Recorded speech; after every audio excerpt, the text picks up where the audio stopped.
Good morning, good afternoon, and good evening. But more importantly, good evening, blue morning to you because it is the blue morning show. And apologies to everyone who's been waiting for us to start.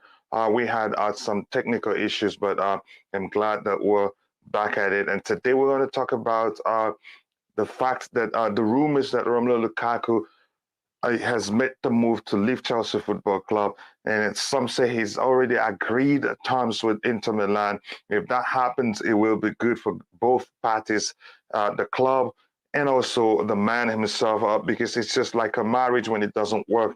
A divorce sometimes may be the ultimate solution. It will be well for him because he doesn't suit the manager system, and good for the club. Then they will not lose so much money, given that he be going back to the club that sold him to us in the first place. So we have quite a lot to talk about. We'll talk about Mo Salah and then Amanda Breuer. So don't go anywhere. Sit back, relax, and let's get into the show.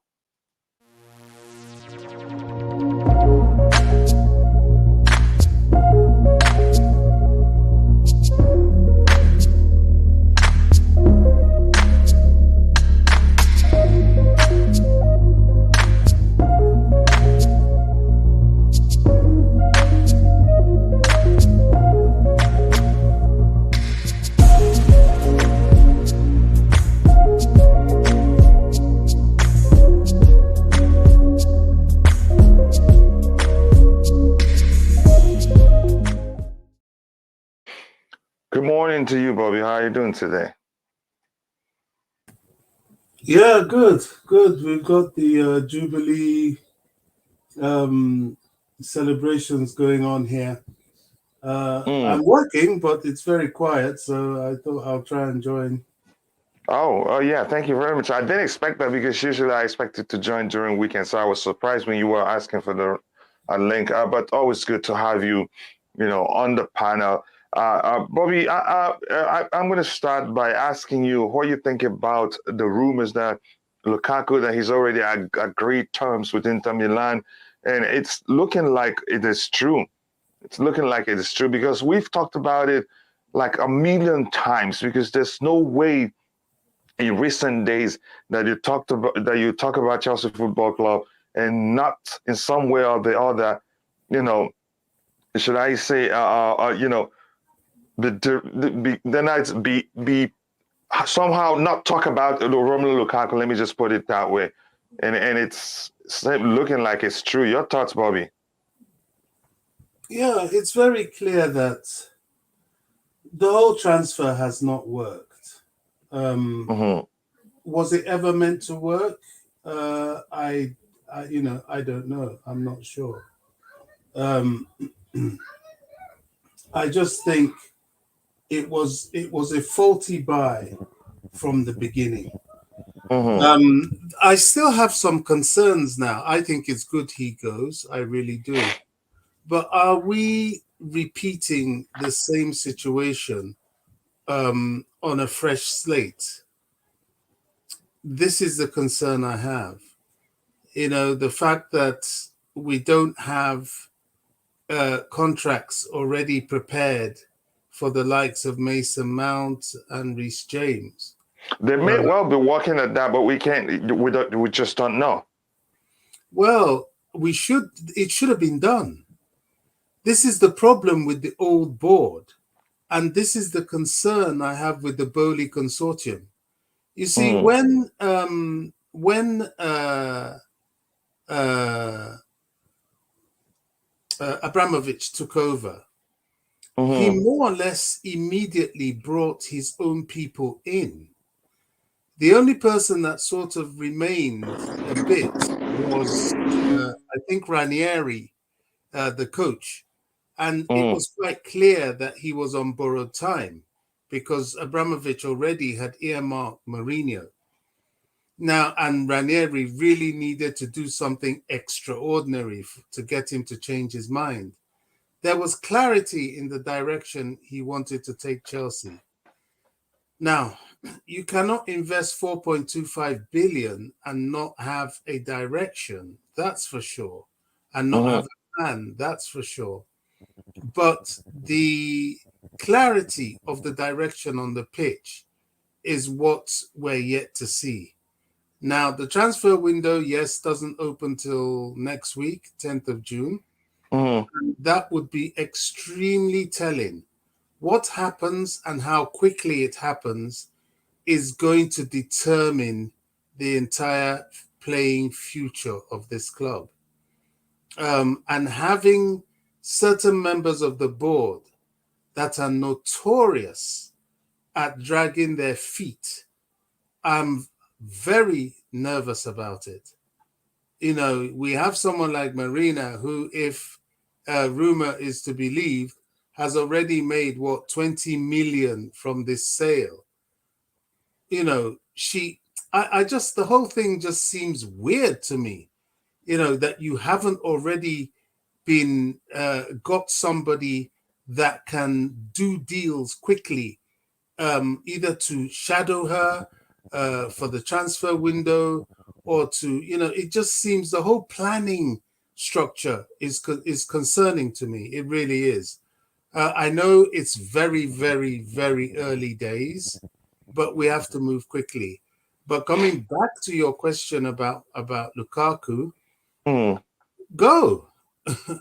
You know what I mean? Go. Yep. What value has he really brought to the club? Very little.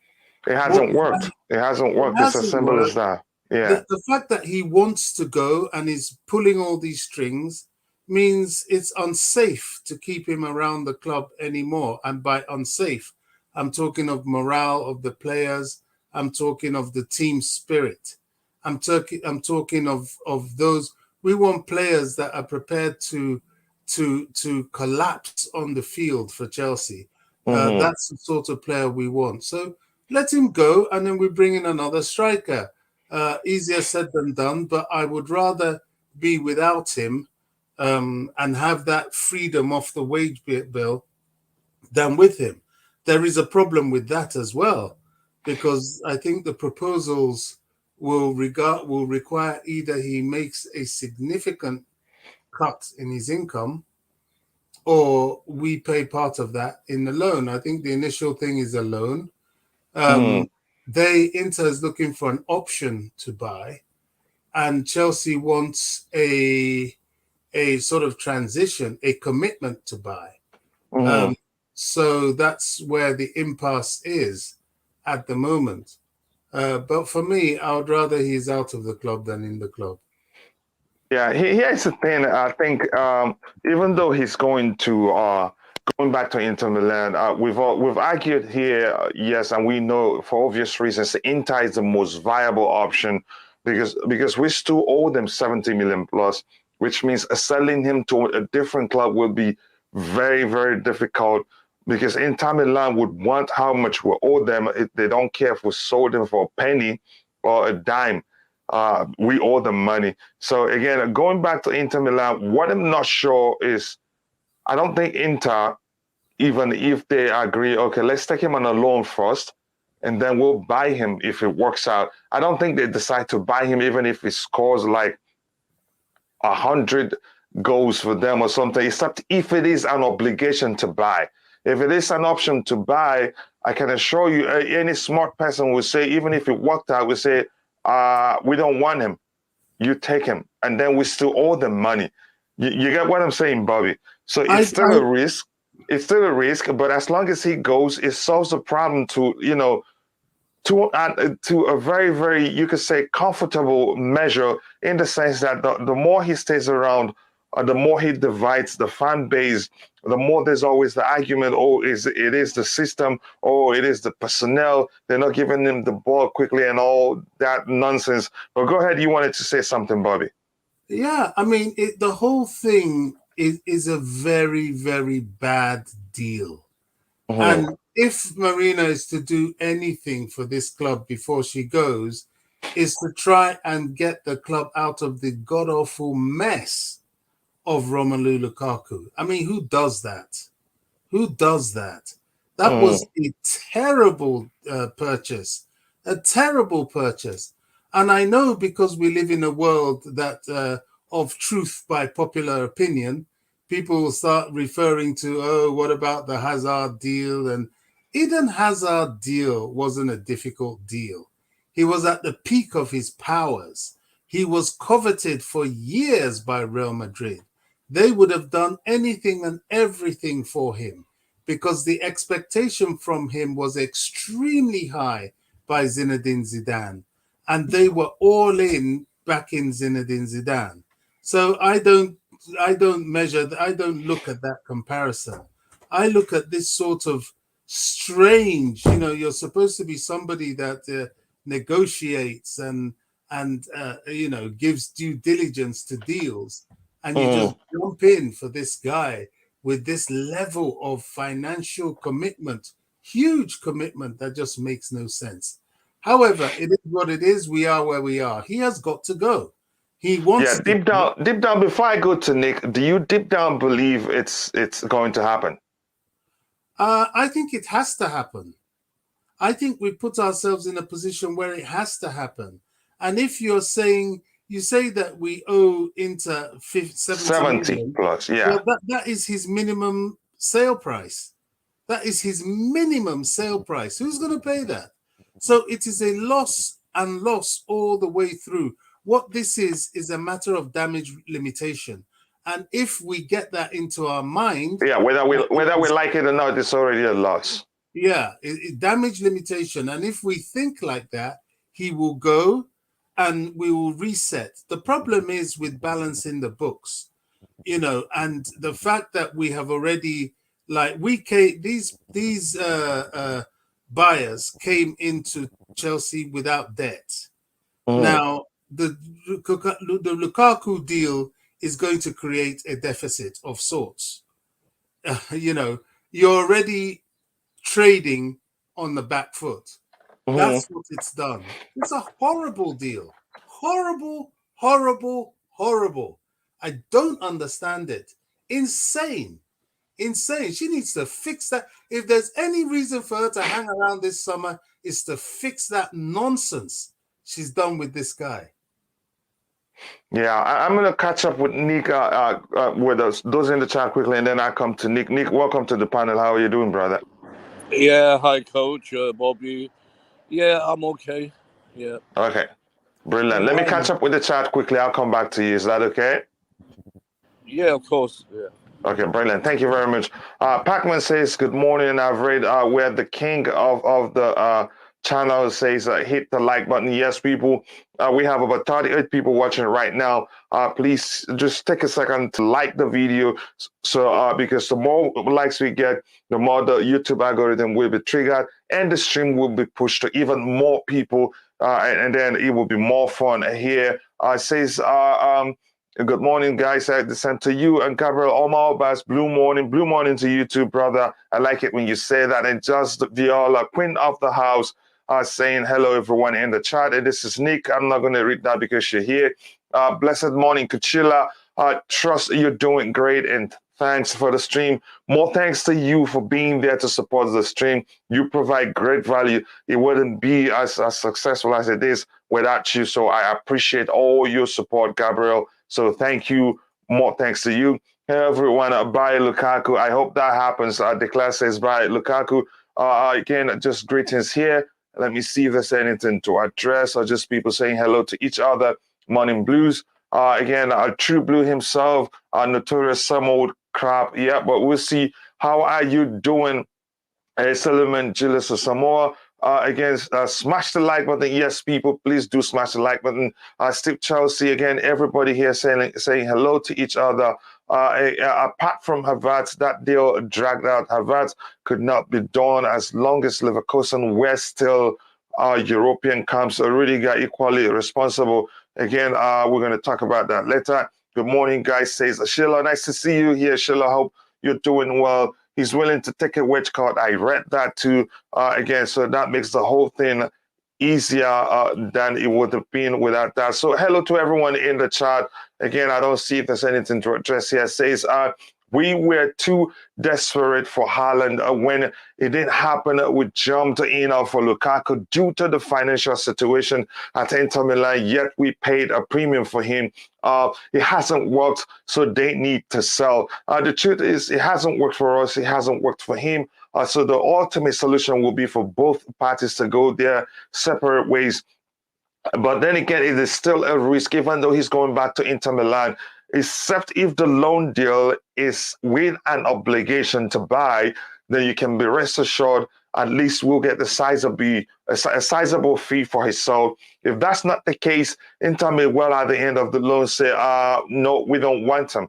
Which means we still owe them quite a lot of money. So, but let's see what happens. I hope that we make a deal with, again, morning to you too, Mikael. Nice to see you. A deal with an obligation to buy so that Inter will be obliged to buy him at the end of the loan. Hopefully that will be the case, but I doubt they do that. They'd like to get more money out, squeeze out more money as possible that they can from us. So, Nick, I'm going to come now to you on the panel. Nick, let me know what you think about the news. Well, it's good news really for Chelsea and Lukaku. He doesn't want to be here, so he has to go. Mm-hmm. He's going to get a pay cut if Chelsea accept it, and he has to go. As much as I wanted him to succeed, it doesn't look like it's going to happen. So the quicker he goes, the better, so we can move on and get Lewandowski. Yeah. Yeah, I get you say the quicker it is. Let's see how quickly it gets done because you're right. The quicker it's done, the more we have a good understanding of what we should be doing. Because if we try to find a replacement in a hurry, there's a chance we will make another mistake. So you make a good argument. But before we talk about Lewandowski or Salah forget Salah. We don't need any Liverpool. We'll talk about them one by one. Or Nkunku. Then let's again. I want to come back to Bobby. Bobby, do you think that at the end of the loan, do you think Inter Milan would say, "Okay, we want to keep him"?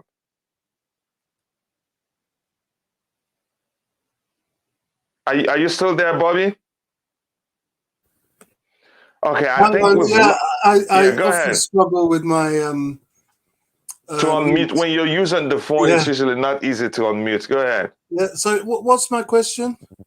Yeah, what I was asking, do you think really that at the end of the loan, if Inter Milan, if they're not obliged to buy him, if the deal is not structured to make that is for it to be an obligation for them to buy him at the end of his loan deal, do you think they'd buy him?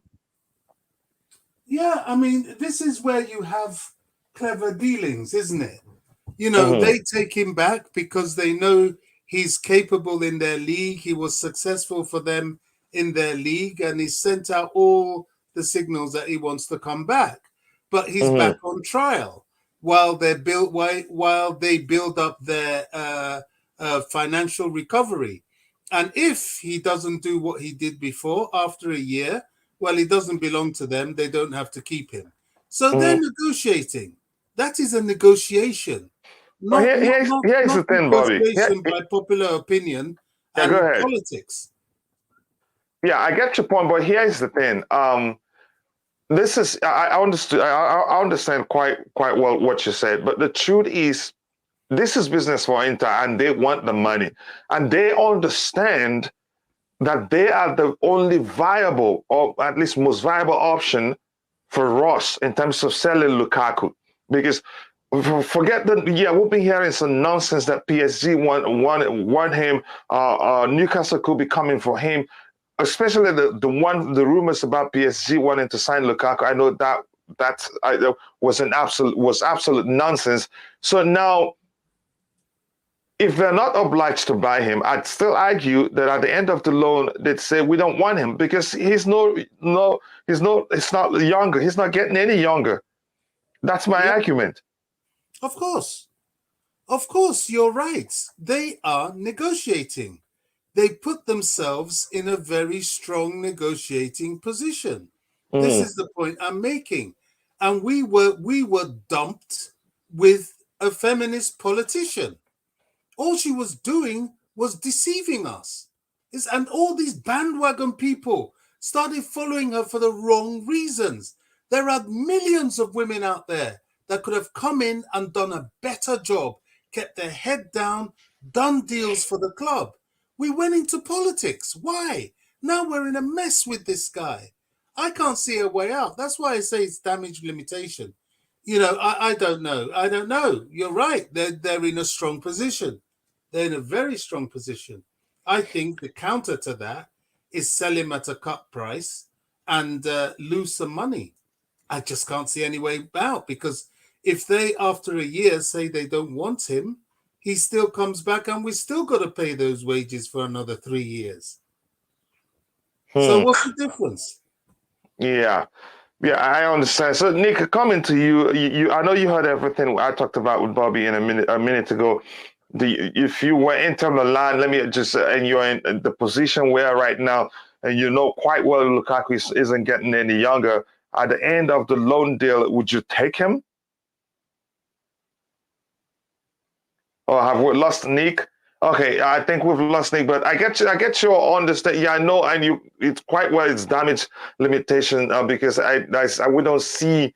I don't see how it ends well for us Chelsea Football Club fans or the club itself. But Lukaku is the only person that has something to gain here. But unfortunately for him, too, he's losing money because he's going to take a wedge card. I'm going to catch up with the chat, Bobby, if you're still here, and I'll come back to you in a bit. Hear anything about the Dembele deal? The truth about the Dembele deal, it's that it's edging even more closer. Given what's out there, we may hear an announcement. We may hear an announcement from the club as soon as, you could say a week or so, or even earlier. It depends. But just to be safe, I'd say a week or so. I say, why are the deals taking so long? The truth is, we were not allowed, to wrap up deals when we the restrictions on the club were still in place. Again, the whole thing complicated the process. We were allowed to talk to players, but we are not allowed to complete their signings. Says no Dembele, his injury prone, except if you're living under the rock. Dembele is coming to Chelsea Football Club. Again, I wouldn't call him that name. Get Dembele in. Dembele is joining us, but the truth is, I don't think that Pulisic will leave the club. He started saying that the new owners are good people. He started saying, yeah, he see positives going forward in his career at Chelsea and that, but he just wants to play more games.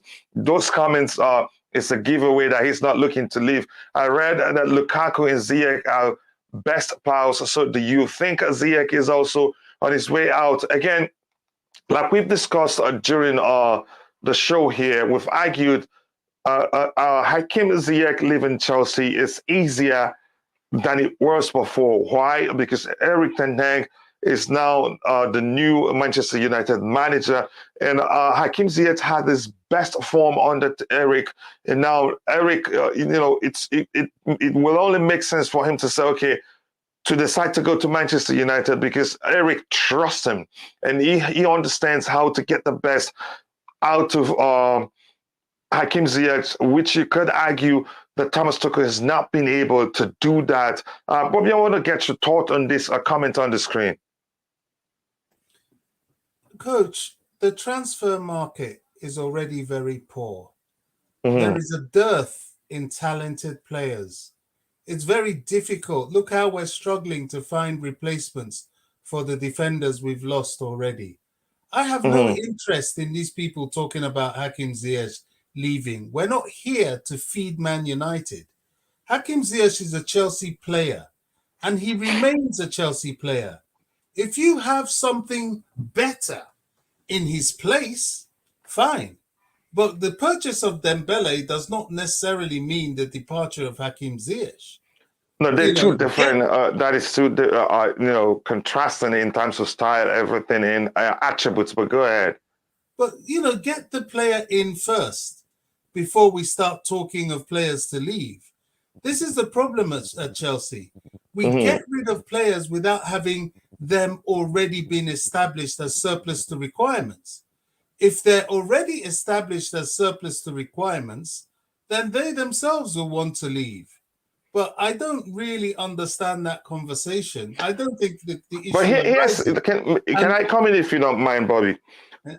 Seeing things from the perspective of the of the player himself.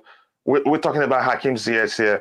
You could argue that he I don't think he'd be happy on how much game time, how many times he's played under Thomas Tuchel, especially towards the end of the season, or even mid-season. There was a time he was the most informed player in our team, and boom, he got dropped to the bench. It wasn't like he was injured. It wasn't like he was underperforming. He was scoring. He was creating chances. He's improved his participation in the defensive aspect of the game. He's improved his aerial capabilities and all that. So I don't think that will make him happy. And when he came back, when Thomas Tuchel decided to field him again, we didn't see that form. We wouldn't see him, exhibit that form that he had before he got dropped to the bench. So you could argue that from the player's own perspective, that he may well be looking to leave Chelsea. And like I've explained, if that's what he wants, it's actually easy for him, except if the club decides, okay, we're not going to sell him. Maybe that's your point. Yeah, you don't see the club selling him except if they get a replacement. Well, it's only Chelsea that talks like this, coach. It makes no sense. Of all the strikers, his wage bill is the least problematic. So where's he going? The one person I think after Lukaku that should be concerned is Timo Werner. And if you sit him on the bench for long enough, he will want to go. And besides, how many players come off the bench at Real Madrid? How many quality players come off the bench at Man City or sit in the stands? What, we're selling him from Chelsea a squad depth to go and improve Man United squad depth? It's ridiculous. We come out with things that makes no sense. The guy is a Chelsea player, and a Chelsea player he remains. He is a valuable Chelsea player. The people that should be worried is your likes of Timo Werner and Romelu Lukaku, who are making moves to leave. Who is making moves to leave? If Timo wants to stay, he will languish on the bench, especially if we get replaced, adequate forwards in. As simple as that. We should stop this, throwing in the towel with players. It's insane. We don't have squad depth. We don't have adequate squad depth. And this is what a lot of these players will be needed for if they can't be regular starters. Now, we have someone like Dembele coming in. He's injury prone. If he plays in the same position as Ziyech, there's your answer. Ziyech has had many games. If you say he hasn't had game time, who told you? He was on the bench for a spell, yes. But he's played a lot of games this season. I'll go later and Google it and find out. Ziyech has had more than enough game time with the 63 odd games we played this season. And so will all the others. I mean, I don't know the way we think. It's to me, it's bizarre. It's mediocre mentality. It's almost as if Chelsea fans cannot accept that they're in the top bracket. You don't deal like that. Look at Man City. You don't hear them talking about, oh, this player has to go, this player has to go. They're only doing it now because they really are oversubscribed. But Raheem Sterling was on the bench for months. I mean, yeah, I understand your point. It's just me trying, to see things from Ziyech's own perspective, because again, you'd argue what happened was bizarre in terms of how well he was playing before what we talked about. But that's, by the way, Bobby, I totally understand your point. But the question I want you to help me address this comment on the screen, Bobby. He reads, but Coachella, we own Lukaku. We should make him available for a transfer to other teams. Must not be Inter Milan. Juve might be interested in a loan and buy obligation and sorted or two important that it's important that he's so. But here's the thing: Juve, they have Vlahovic, and he's done quite well for them. And you think Juventus will come for Lukaku and agree for us, so insert an obligation, inside the obligation that they insert that is have a clause in it that they must buy him at the end of the deal, of the loan deal. I don't think he makes it. I don't think they will do that because they have Vlahovic and they have other players too who are scoring goals. Why would they come for Lukaku? Bobby, I don't. You have anything to add to that? Well, I think you're very right. You're very right. Who wants him? First of all, who needs him? Very few in world football. And if you need a striker, who's going to want him? We're stuck. The fact that Inter are even negotiating, to me, is a surprise, to be honest, because they don't need to negotiate for him. But, he's probably pulled some strings.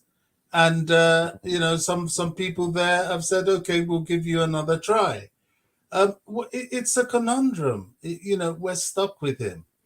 Unfortunately, we're stuck with him. He is a problem on the pitch and off the pitch. And I don't know. We should be ready to accept anything from anybody. But the fact is, as far as I know, nobody else apart from Inter has stepped forward to say they want him. Well, since Sadio Mane is leaving Liverpool, perhaps he can go there. Why don't we start that propaganda going? Because if it was Chelsea, they'll be trying to palm off has-been players like Salah to us. And we will get there. That's a good one. Mm-hmm. We will get there, but again, the truth is, again, to answer this question even further, Sheila, I don't know if you haven't heard us talk about it. I'm going to go through it again. The fact is, selling Lukaku to another club that's not Inter Milan, it's going to be very, very difficult. Already, we've come to terms with the fact that we're going to lose some money, that's regardless of who buys him. But it will be even more difficult selling him to a club other than Inter Milan. Why? Because we still owe them 70 million. And if we should sell him to another club and sell him, let's say, 50 million, it's not Inter Milan's business. We owe them 70 and we must pay them 70. But that's why I'm going to try and catch up with the chat, and then I'll come to Bobby or come back to the panel and speak with Bobby so we can move on. This one says Inter doesn't have to buy him right now. Yeah, but that's where we're asking: will the loan deal be with an obligation to buy, or an option to buy? But we'll see what happens. Inter don't have money to buy him right now. We understand that, but we're talking about the loan deal. What happens at the end of the loan? I am glad Bobby is doing me proud on the panel. That's declared. Bobby, supporting you. Says, thank goodness Marina is leaving, causing too much problems. Again, that's where I disagree with Bobby strongly, that Marina is the reason why we signed Lukaku, and there's some mistakes. But again, we're still brothers, and we disagree. We agree to disagree and learn from each other. Ojak Jua says Lewandowski already has his heart set on joining Barcelona, and Nkunku and Nunez are still a one-season wonders. They have to do it again for them to be brought. Okay, we'll see, but so to speak, get Dembele now. We're tired. And now Chelsea women signed 2 players while men are still linked to 50 players, but still no deal. Again, we're hearing that the Dembele deal is done. What we're waiting for is an official announcement, but you could argue the rumors, it's just everywhere. There's no certain what is the truth. You could say, let's just say they're all speculations, but we'll find out. And again, if you're watching, please do take a second to smash the like button. The more likes we get, the better, because the YouTube algorithm will be triggered and more people would join us and the show will be more fun. And if you haven't, please do subscribe to the channel. This is just a conversation. He says, can we please discuss potential midfield signings? Enough about this Lukaku thing. Maybe we've discussed that, but we may well go back to it depending on what we're hearing in the news. Frank Carr, the deal was already concluded Monday. The English window opens 10th at the International UEFA in July. Yep.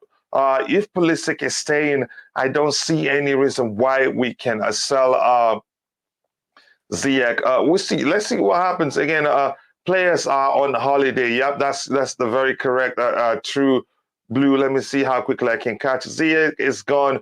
Same way he dropped international football. So quick, he won't stick around waiting on someone to change here. Again, that's the truth. I don't think that's the truth. Bobby, you see, the Clad disagrees with you on that one. And I think I agree with him. I don't think he'd be patient. I don't think he'd trust Thomas Tuchel to play him in his preferred position because he's had issues performing whenever he's played out of position or played whenever he's tasked to adapt to how Thomas Tuchel wants him to play. I think his better option would be to leave, but it remains to be seen whether the club will allow him to leave, like you argued. Let's say, so soccer is a team sport. We will need everyone for the amount of games to be played. That's the truth. But it remains, my question for you, Limitless, is who wants to stay? Do you think Hakim Ziyech would want to stay and then go through that, the whole thing that he went through last season, being played out of position, which I'd argue, yeah, he should be able to adapt, but he hasn't adapted. On occasions, he's performed so poorly that you'd ask, even if you like him, you'd ask the coach to take him out of the game. Or he only does best when we play four at the back and he plays on the right hand side and he's given the freedom to roam roam about on the pitch to get more involved in the play, if you want to phrase it that way. Pulisic was decent yesterday. Meanwhile, again, international football is a different thing altogether. Maybe there's something for Tuchel to learn there, or maybe maybe it's him. I wouldn't go into that. Dybala for free, anyone. If he's going for free, I think Bobby has also suggested that we go for him. I think he's a hybrid of a forward. He can play as a number 8, and he can also play as number 9. But I don't know if we're interested in him, but we'll see. None of our forwards has performed consistently. Again, I'm just going to try and catch up because it's just me. I don't think there's anything to address here. What's this person saying here? Again, yeah, thank you very much, Adi, for that. I appreciate that. I remember she was the one who announced Sancho to United before Fabrizio Romano. Who did? Can you explain to me what you're saying? I'm a bit confused now. So I'm just going to go back to the panel quickly. And Chelsea in Pigeon says, I greet you. They greet you, my brother. How you doing? And I'm happy say you get time. Join us today. Welcome to the channel. And please be sure to like the video and also subscribe to the channel. So back to the panel. Let's see, what do you think about the news? I'm going to quickly, bring you up to par to where I and Bobby are. What do you think about the news that Lukaku has agreed to take a wage card and he's on the verge of returning to Inter Milan on loan, I must clarify. Yeah, letting go. Before he came in this past season, remember when we were out there shopping for strikers, so when it came down to him or Haaland, I can remember he went straight to Simon Inzaghi because he was just appointed as a new manager after Conte left. He went straight to him and promised him, he basically gave him his loyalty that he's not going anywhere. And Inzaghi wanted to keep him. He wanted to keep him. So that was why I was surprised when we were later linked with him. Like, oh, the day is on. But he already did that. And I understood the reason he did that. He didn't want to come here. So it was when, the day was done and all the money thrown around and, player like Malan Sarr being used because of the agents and stuff like that. The whole thing just got crazy, man, So I was surprised to see him here, and that was when they came up with the propaganda of him being here before and trying to win the fans and stuff like that. A lot of people fell for it, So it's going to be that way. Now you watch what happens because it's guaranteed he's going to make it big at Inter. He's going to start banging in goals. Every single goal he score right now, yeah, you watch what happens with the journalist or with his interview. He's going to say a lot. He's going to start kissing the badge. He's going to basically, we brought this guy here to just come and humiliate us. That's what it is. Pay a whole lot of money for him. He's willing to take a pay cut. Yeah, imagine, I was surprised to know that Marlon Salah wasn't even earning up to 10 grand or something like that. Something's, mega like that. All of a sudden, he's earning 120 grand because they have the same agent. So Marina did a very, very, very bad job in this deal. All right, because if he's taking a pay cut, right, of less than 150,000 euros a week, and it was on 325,000 pounds at Chelsea. You take a look at it, man. This is what we call paradox of value. Where's the value here? He placed more value, on Inter than at Chelsea. So what was all this pretend game about his love for us and stuff like that? I'm happy to see him go. It's just the noise that's going to be coming out from there. Everyone can score in that league. It's just the noise that's going to start coming every time he bang in goal. That's my problem. I hope the clause in there include obligation to buy. Yeah? Because we don't want... Would you, if you were Inter Milan, would you accept that? Obligation Be honest. to buy? Yeah. If I'm Inter Milan, because he's the one that said he wants to go there. So you'd agree with that for the clause to be there, that you're obliged to buy him at the end of the loan? If Inter are not willing, to accept an obligation to buy him permanently, what does that say about Lukaku? What does that say about how they rate him as a person? Because if he's saying he only wants to be at one club, so Inter has the opportunity to to give any kind of price, any kind of amount they want, all right? The ball is in their court, so to speak. But the way it is right now, all right, if Inter are not willing to accept obligation to buy, then it means that they don't even rate him, or they don't rate him as a person. Maybe they just want to use him and then send him back. I mean, you could see it that way, but see how I see that. I think I and Bobby has talked about that a bit. The truth is, they understand we're desperate to end the relationship. It's as simple as that. It's not working. And this is not anybody calling Lukaku a bad play. It hasn't worked. He doesn't suit the way the manager wants to play. That's one. Two, the manager has also said openly that he's not going to build his team around a single individual for obvious reason. And I'm support of that. And he's not willing to change his system to accommodate a single player. So Inter understands that in a very, very, they have the advantage, to force us to structure the deal the way it suits them. As per us, Inter is the most viable option in terms of selling Lukaku and not lose too much. So you get my argument, but go ahead. The issue here is this, is the fear of loss, right?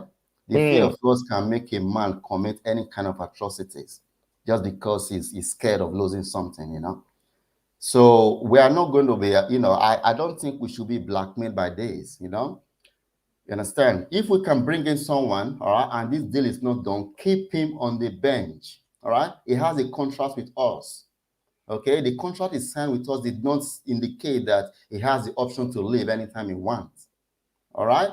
So if he decides to take on this, Chelsea can sue him.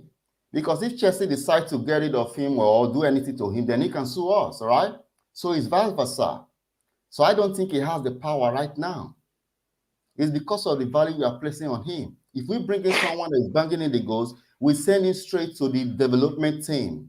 It happened to Florent Malouda in this club.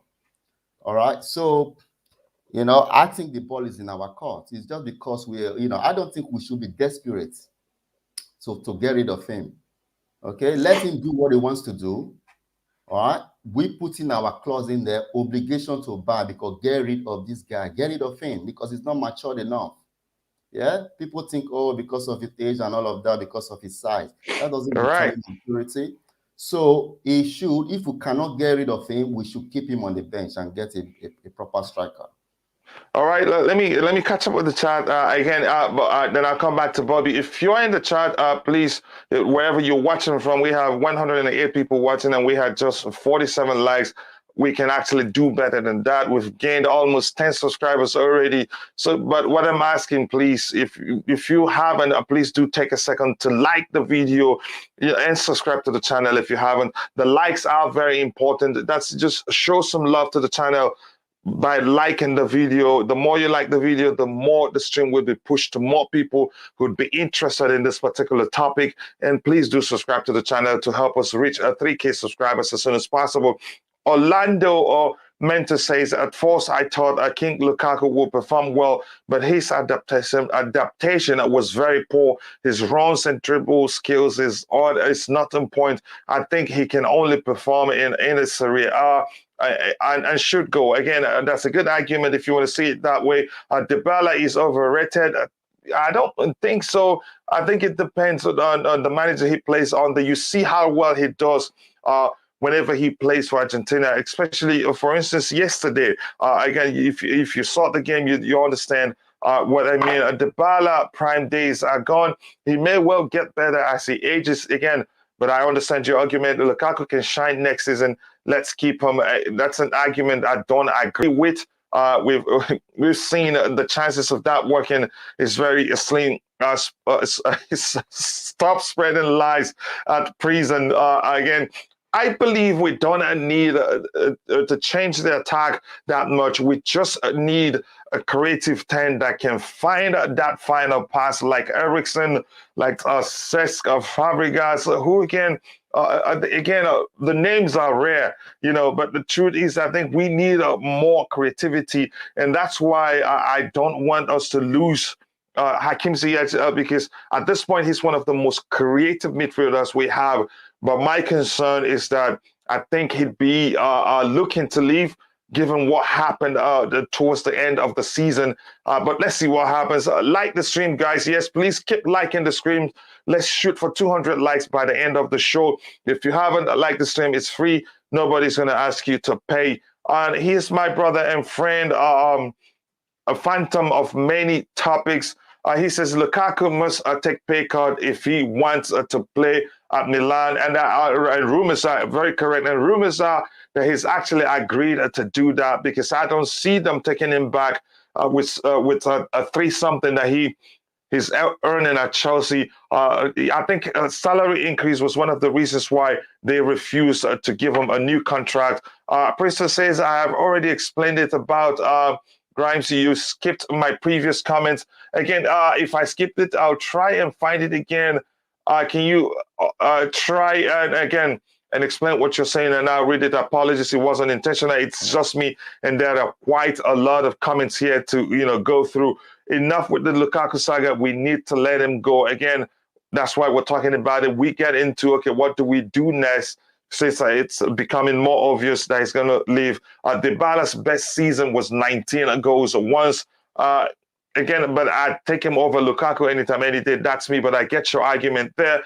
He says Dybala is another Kai, in my opinion. We have wingers, but barely uses 4-2-3-1 position, or 3-4-3, or 4-3-3 to bring out the best in them. And Kai and Dybala would struggle as wingers. That's the truth. Kai playing on the flanks as a winger, that isn't his best position. I think he's best as a second striker, as a number 8, or as a centralized 10, if you want to phrase it that way. I have a feeling that Lukaku Martinez, a swap would be a win for us. I feel like Martinez is more versatile. Here's the thing.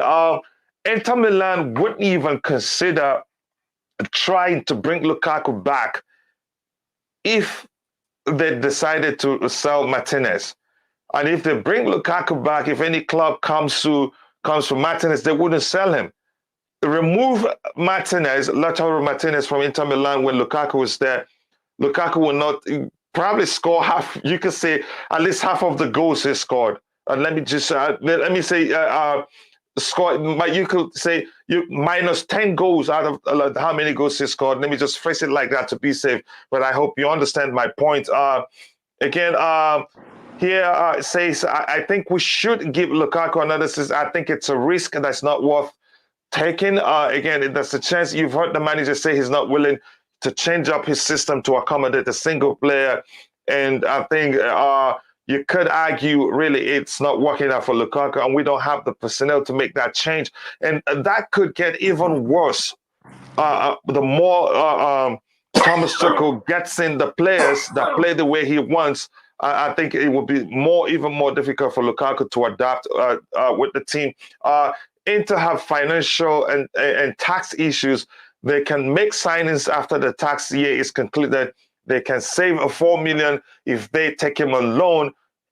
That's why we've always argued here that Inter Milan is the most viable option for us if we really want to sell in Romelu Lukaku.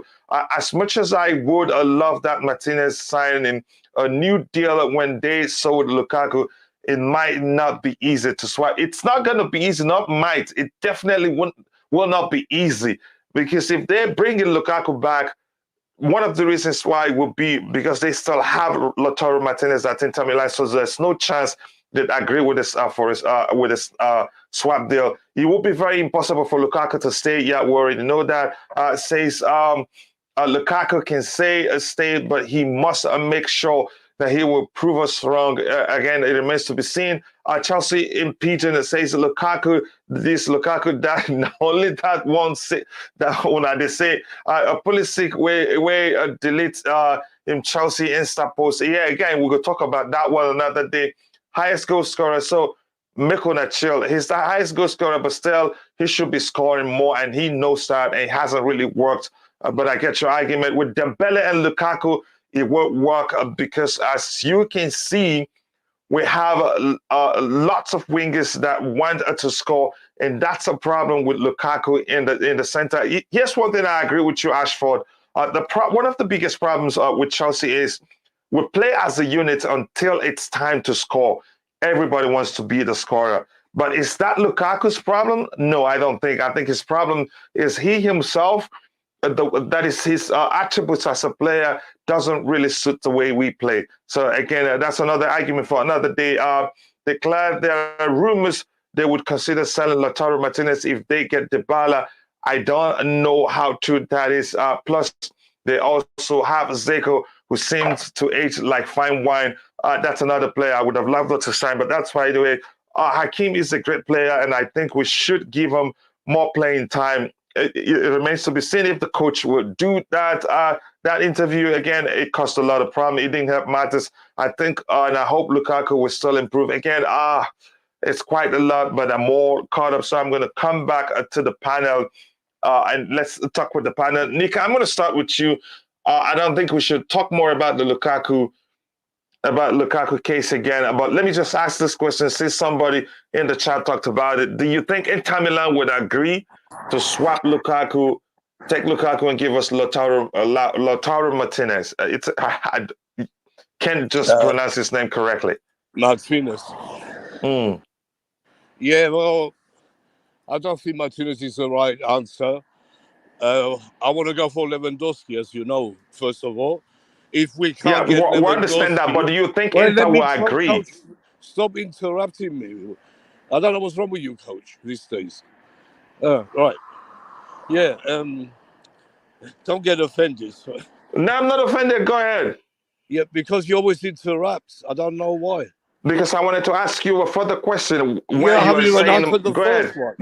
Nick. Go ahead. Go ahead. No worries. Yeah, Martinez, right. First of all, we have to sell Lukaku. Let's hope he goes. And then we can try and get Lewandowski from Barcelona before, he goes to Barcelona. And Barcelona don't have the money right now. So let's see. We have a chance. And because Lewandowski is a very... one of the top targets for Tuchel. Don't forget that. So, that's why. Yeah, I would love that. That'd be great if that happens. Yeah, go on. Answer me. Yeah, go on. Send the question. I think I've forgotten what I wanted to ask you, but that's fine. LSC, do you think Inter Milan would accept letting Lukaku, giving us Lautaro Martinez and taking Lukaku?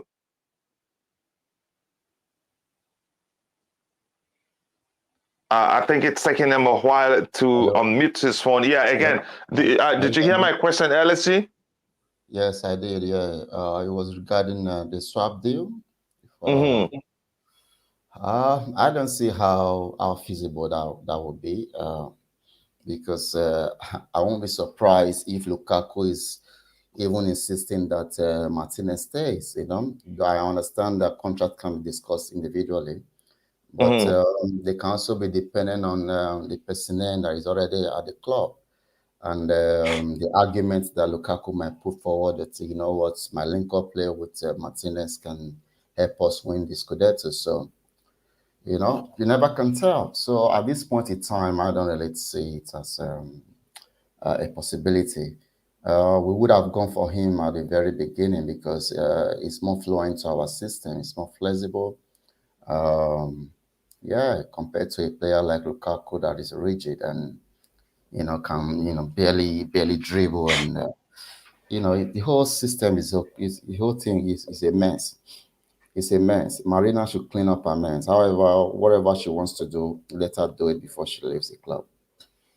Here's my main argument why I think they're not going to give us Lautaro. They understand how pivotal he was to Lukaku's achievement at Inter Milan. Again, even Lukaku during his interview said something like, "Tell Lautaro don't go anywhere, that he's coming back." If he something, if correct me if I'm wrong, he said something similar because he understand. I Go ahead. heard that rumor. Yeah. I'm happy you brought that up. Yeah. See, I didn't even think of that. Yeah, I remember hearing that rumor. So I won't put it past him to, some of the machinations. I won't put it past him. To concoct something like this. It will be. Wow! Oh my goodness! Most of this transfer, okay, they've lost Perisic, right? There's talk of them losing Bastoni. All right.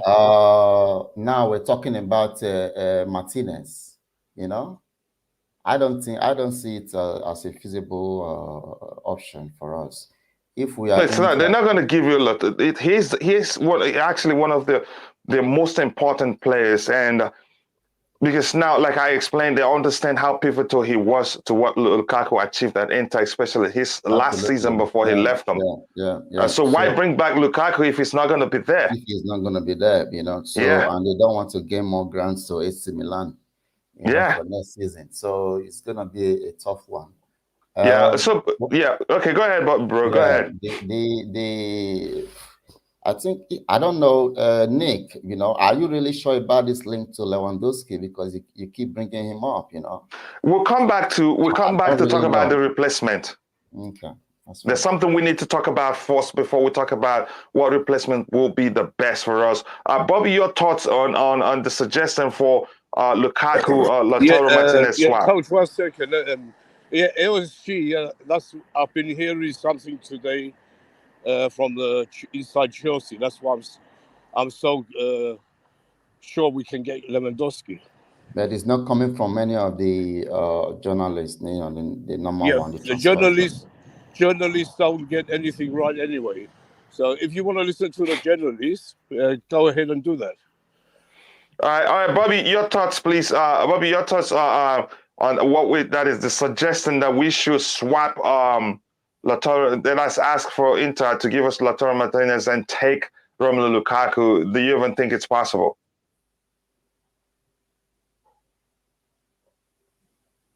All right, looks like you take some. Okay, go ahead. We can ask, but it's not going to happen. I doubt it. Inter doesn't think like Chelsea fans and offload their players just to satisfy other clubs. This it's not going to happen. I've told you the whole Lukaku situation is damage limitation. And damage limitation is indeed to let him go to Inter for 1 season. If he does well, they will keep him. If not, they will send him back.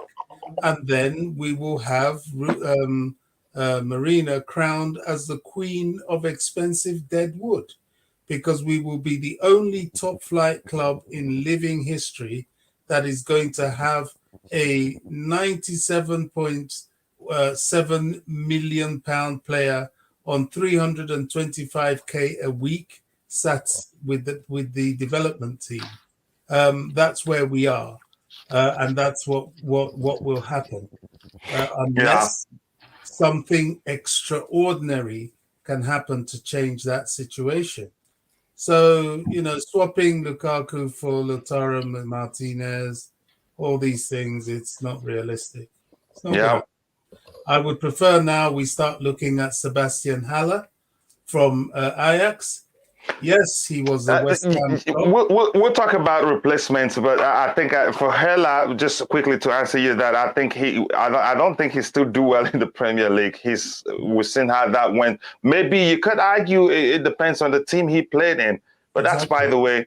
We'll come back to the replacement. If you don't mind, do you have anything else to say, Bobby? So we're done with the Lukaku topic. I'll catch up with the chat and I'll ask the next question, and I'm starting with you. Okay, no, nothing else on the Lukaku topic. All right, thank you very much. And again, I think we can all agree that Inter Milan, for any reason, will not agree to, give you Lautaro Martinez and take Romelu Lukaku. Why are they bringing him back in the first place while he was pivotal to everything he achieved at the club? If you ask me, maybe he needs one more season. You could argue that, but I don't see that happening. It could get worse for him, actually.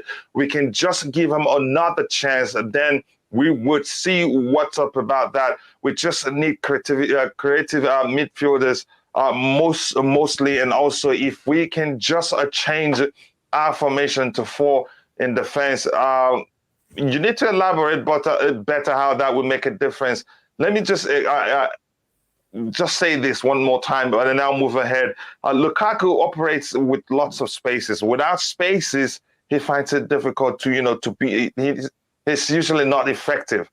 It has to be quite a lot of spaces behind the defenders, and then he's one-on-one with the goalkeeper in most cases. That doesn't mean he doesn't score when the final third is crowded. He does, but mostly he'd prefer space, and he'd do better in a counter-attacking team, like in a Conte team or Mourinho team that knows how to implement that approach to the game quite well. So I don't know how else to explain this, but again, you have your argument there. Maybe you can try and elaborate and convince me if we play far at the back that will help him. Again, we'll have 67 likes now, but we have 133 people watching. We can do better. If you haven't liked the video, please take a second to like the video and also subscribe to the channel if you haven't. Robert L is my first choice.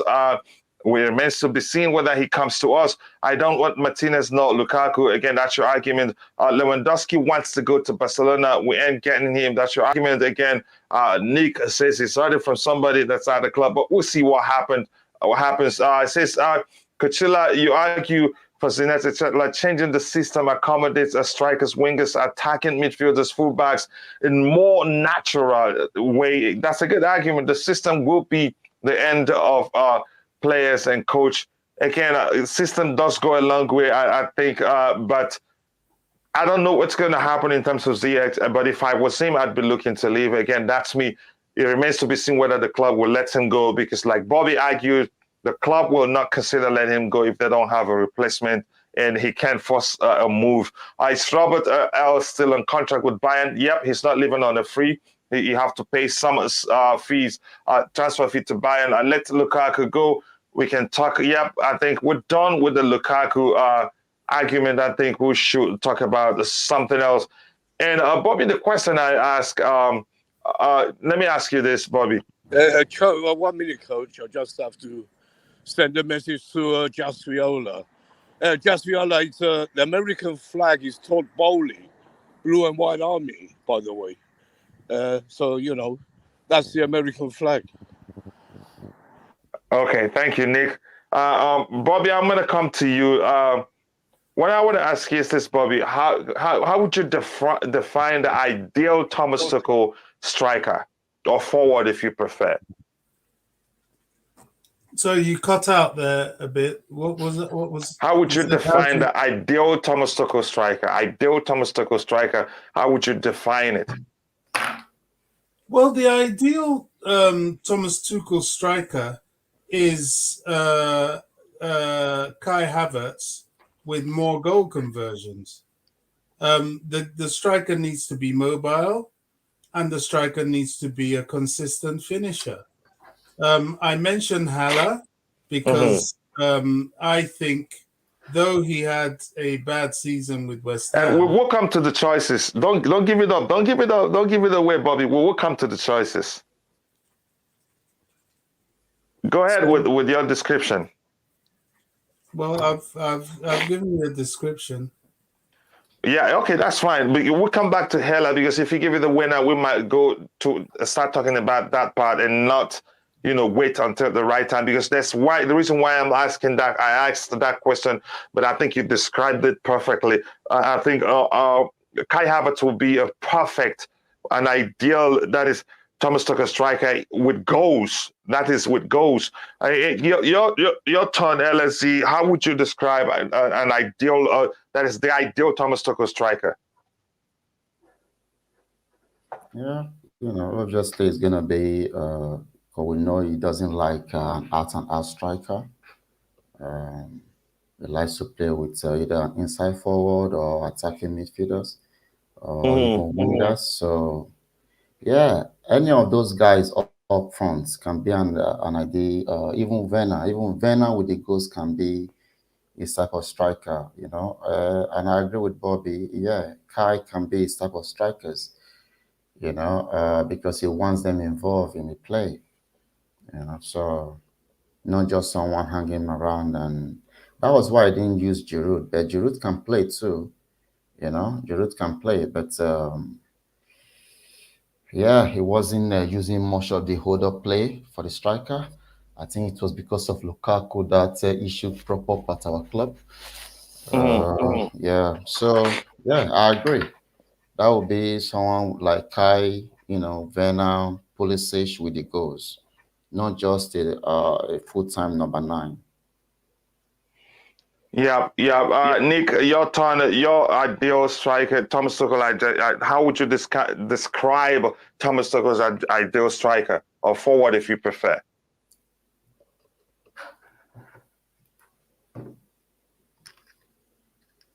Nick, are you there? The silence is not okay because we're hosting the show. Go I'm ahead. here.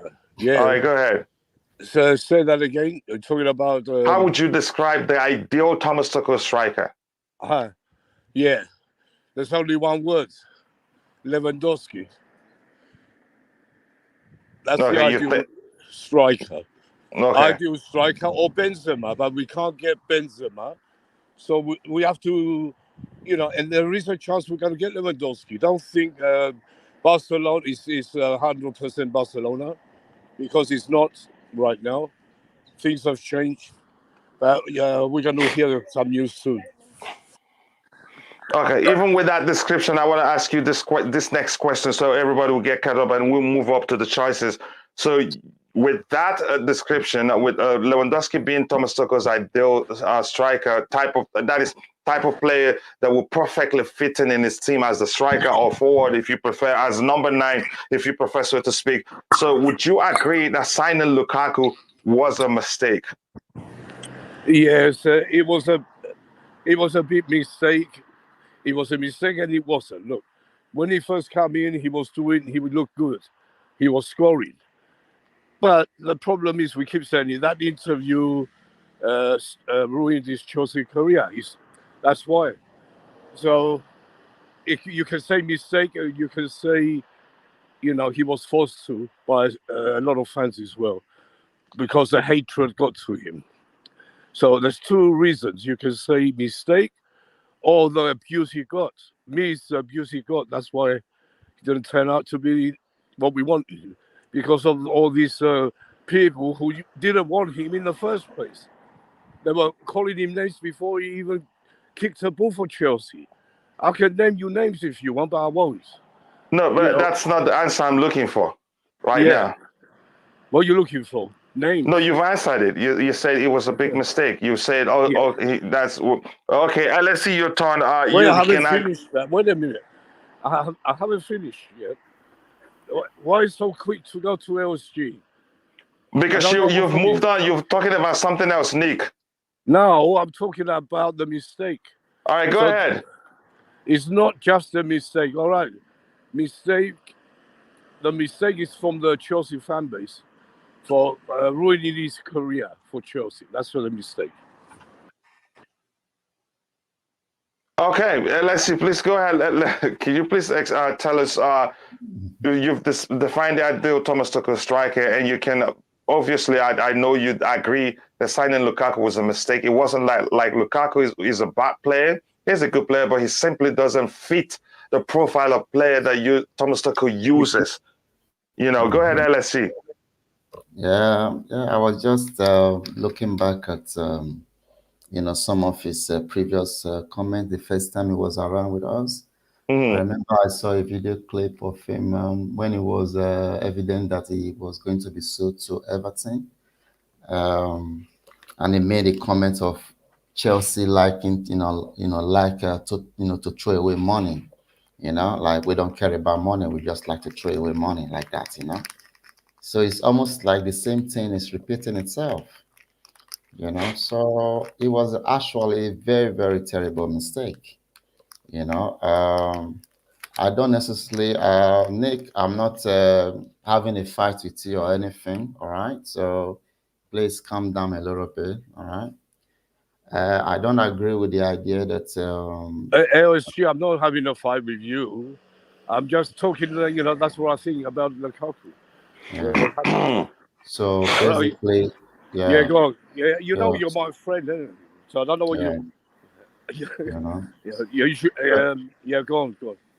yeah. So basically, what I see is the history is repeating itself, and Mm-hmm. it was a terrible mistake to have him. And I don't believe that the comments on Facebook, Instagram, and Twitter should be enough to destabilize or disorient, a professional like Lukaku, that is on hefty wages. Player receive abuse, here and there. People that, I mean, for someone like you that have been watching football even before I was born, what I mean? So you should understand that player has, received a lot of abuses on the pitch. Some even have egg thrown on their faces, but they still go ahead and perform. So that's made justification for the kind of wages they earn. All right. So I won't use that as an excuse for Lukaku. If he's not mentally tough, that's down to him. So it's not clear, of what it is, and he doesn't even want to be here. Every single goal he scores is going to be an indirect, insult to us every single time. Yeah. So unfortunately, that's the situation we find ourselves. So we just have to chain up, get a better striker, because if we are winning, any player that leaves us doesn't affect us as long as we are winning. So it is what it is. But it's just sad that this season, the players that will let go, like Tomori and Co., they won. I'm happy for them. At least we won 2 trophies as well. So we shouldn't just assume that the season was, totally terrible considering all we had to go through. Yeah. So, yeah, Lukaku, bye. Yeah. Thank you. And I don't wish him good luck, at Yeah. Inter Milan. Yeah, again, big up to the panel, says Sports Wire, nice to, VJ, nice to see you here. I hope you're doing well. Kunde to Chelsea, I think that one you could, we should remain hopeful for that. I think it will be completed soon, that including with the Dembele deal. I'm hopeful that gets completed soon. And here's my brother, Zivoli, Matt from the Zivoli YouTube channel. A great content creator. If you haven't, make sure to go check out his channel and please do subscribe. And when you do leave a message there, let him know that I sent you. Says yes and no fights. Please, my request to the panel. Yeah, I'll try to the best I can not to get peace to myself, but I'm fine. Man said every single goal he scores is an insult to us. Bobby, do you have anything to add to that, or should you just move on? Sorry, add to what?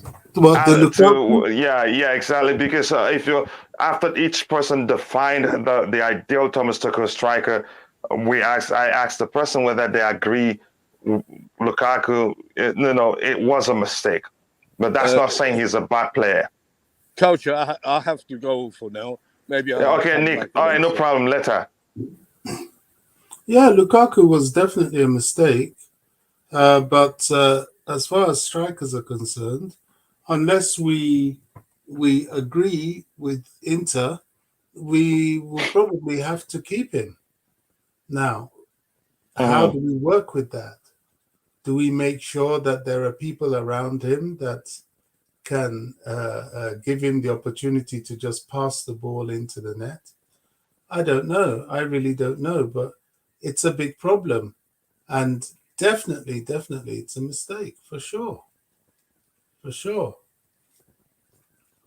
Yeah, I do agree with you. Now, let me ask you this now, Bobby. You wanted to say, okay, now it's clear now that all of us on the panel we have a good understanding of the type of striker the club should be looking for, because it wouldn't make sense if the argument was always Lukaku doesn't suit Thomas Tuchel's style of play, and how it wasn't Romelu Lukaku wasn't Thomas Tuchel's signing, that he was the owner, you know, that signed Lukaku, Roman Abramovich, and how exactly it's just all the talks. But the truth is, if you follow Thomas Tuchel, since he became popular as a manager, even from Mainz, but I usually try to avoid Mainz because I didn't watch them that much. For starting from Borussia Dortmund to PSG, he hardly uses an out-and-out striker. Even when he had Mauro Icardi and what's his name again, Cavani at PSG, they didn't play that much. And at Chelsea, he had Olivier Giroud, who we could have kept, and given his experience and how well he can finish and how good he can be on the ball, also he let him go. We had Tammy Abraham. You could argue would be better off with him than Lukaku, because at least he's still young and it can change a whole lot about how he plays. So it's clear those guys are not his type of striker. So just to bring up VJ up to par, I'd ask VJ to please define for us, tell me what he thinks is, or the individual person or player you thinks is Thomas Tuchel's ideal type of striker. Okay. Can you all hear me first of all? Yeah, crystal clear. All right. So, yeah, good question to start with, though. I think let's be honest about this. The modern game has evolved so much that people do not right now prefer an out and out, like just a goal scorer who's standing up top. Like, let's say the Andy Carroll sort of a profile. That's not anymore the striker that people look for in the team. It's become more versatile. People want, or the managers want, strikers who can contribute to the attack and not just stand there and as and when the ball is being delivered, just finish it off. No, I don't think so. Mm. That is the intent for, or that is the profile for any of the modern day strikers that the managers are preferring. Having said that, Lukaku was one such signing right from the start, and his fitness, his deterioration in the fitness did not help his case either. In this particular season, you could see him, being at his best. Even the profile picture right now that I'm seeing in the background, Lukaku is very fit right now with that Inter Milan shirt. But then once Mm. he came to Chelsea, we could see that fitness level as well going down. And to be honest with you, the Premier League was not something that was really suiting him. He thought the transition to the Serie A has probably made him a better player or a better striker. But then once he transitioned back to the Premier League, it could be because of how Thomas Tuchel wanted to use him, or it could be because he didn't really fit the system or the style of play Mm. or the Premier League itself. Something did not work out. So I think Andy Carroll, Lukaku, these kind of strikers are something that is they are, let's say, I wouldn't really call them dinosaurs of football, but then they're probably not the profile that the managers are willing to look for anymore. Someone who can be more versatile, who could contribute to the attack, who could also play as a winger, be a makeshift number 9 at times, who can adjust well and play in a back, even if it is a front three. Be Mm. more versatile, combine well with the wingers, and be as quick as the wingers is something that I think nowadays the managers are preferring, because that gives the opposition always a confusion on the positioning of those strikers. I think Thomas Tuchel would also be preferring one such striker. I think that's the whole reason why Pep Guardiola is that successful. Though he doesn't have an out-and-out striker, he's still able to play his strikers, or who he wants to play the striker, to be a makeshift forward at times, contributing with the attack, or combining with the midfielders at times, and contributing to the defensive side of the pitch as well, which is something that I think Thomas Tuchel would also be preferring. I hope I made sense. Yeah, you do make sense quite well, and I'll come back to you. You sincerely, you're well acquainted with the type of striker that will work well with Thomas Tuchel, under Thomas Tuchel's reign. Let me ask you this, Bobby. So now you have you talked about the possibility of signing a Sebastian Haller, right? Yeah, he's somebody I've thought of.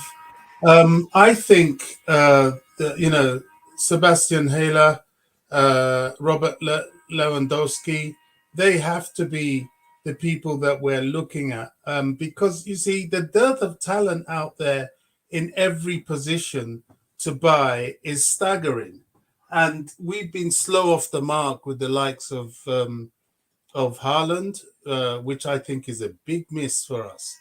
I think if we were brave, we could have even gone for Mbappe. I know his wages are outrageous, but we are an attraction, and you never know. You can't, you don't know until you ask. We assume a lot of things, just like some people are coming out with this propaganda of, oh, Real Madrid, is it Barcelona wants Lewandowski wants Barcelona, so he's going there. Frankly, Barcelona can't afford Lewandowski. If they have to pay a transfer fee as well as his wages, it's going to be a problem for them. And we haven't approached them yet, as far as I know. So, you don't know what that situation really is. Where I think it is possible that he will want to go there is because at his age, he may not be confident in dealing with the demands of the Premier League. That is a possibility because he's had it quite his way, really. He's been in the Bundesliga where there's really only one team and maybe 2 or 3 games a season. The rest are simple walkovers. Then, going to Spain, it's relatively the same thing, maybe 2 or 3 more challenging teams, but there are a lot of sort of dull games, whereas the Premier League is hell for leather every single game, and he may not feel confident that at his age he can cope with that. I don't know. That's why I'm looking at Sebastian Haller. Now, why am I? How does it? Yeah, go ahead again. Maybe that's what you're about to say. Go ahead. Yeah, I mean, I'm thinking outside the box with him a little bit. I've seen him for Ajax. Yes, it's a different league. Yes, the Champions League is also different. But this is a guy that has played in the Premier League, so he knows what it's about. I don't know his age, but I think he's the right side of 28. In fact, I'll find out his age in a minute. And I'm looking for you. Go ahead. Keep talking. I'll look it up for you. And I don't think working under what was his manager at West Ham? Was it their current manager? Gosh, what's his name? What's the current West Ham manager? Potter? It wasn't. I don't think it was under Moyes. It wasn't under Moyes. So who was there before? Anyway, West Ham's system of play is Haller's 27. West Ham's system of play is not really suited to him. He's slightly more mobile. I don't know. It's a long shot. I don't know if Tuchel fancies him, but I think it is that mold of striker that could well be successful at Chelsea. I don't want any ex-Liverpool. I don't want any ex-Man City. That comes with its own problems. And, after they performed for one club, we've been there. We have to learn from our lessons. We had the whole Fernando Torres situation. Let's not go and repeat that. So we have to look for either that level of striker of Robert Lewandowski, or go for unknowns. Darwin Nunez. People have concerns. Is he ever going to be able to make it in the Premier League? Well, we don't know. I still think that we should have our own Brozier in the squad at least. There's a guy we sent away on loan, or did we sell him in the end? I quite liked him. I thought he was a very good striker. Is it Obo, Tariq Uwakwe? Obo. Yeah, Obo, Ike Obo. Yeah, Oh, I we thought sold he him. was. Yeah, we sold him. Yeah, Yeah, he was sold. He was sold. Yeah, I thought it was quite a good striker. But, isn't that the old board? Getting rid of our best young talent and swapping in Deadwood. That's a chance he wanted to leave too. That's a chance. He would want to leave because we didn't want him. That's the chance. He came out and played in the preseason. I think he even scored in the preseason. But there was no indication that we wanted him. So he left. He scored a fine header in the preseason.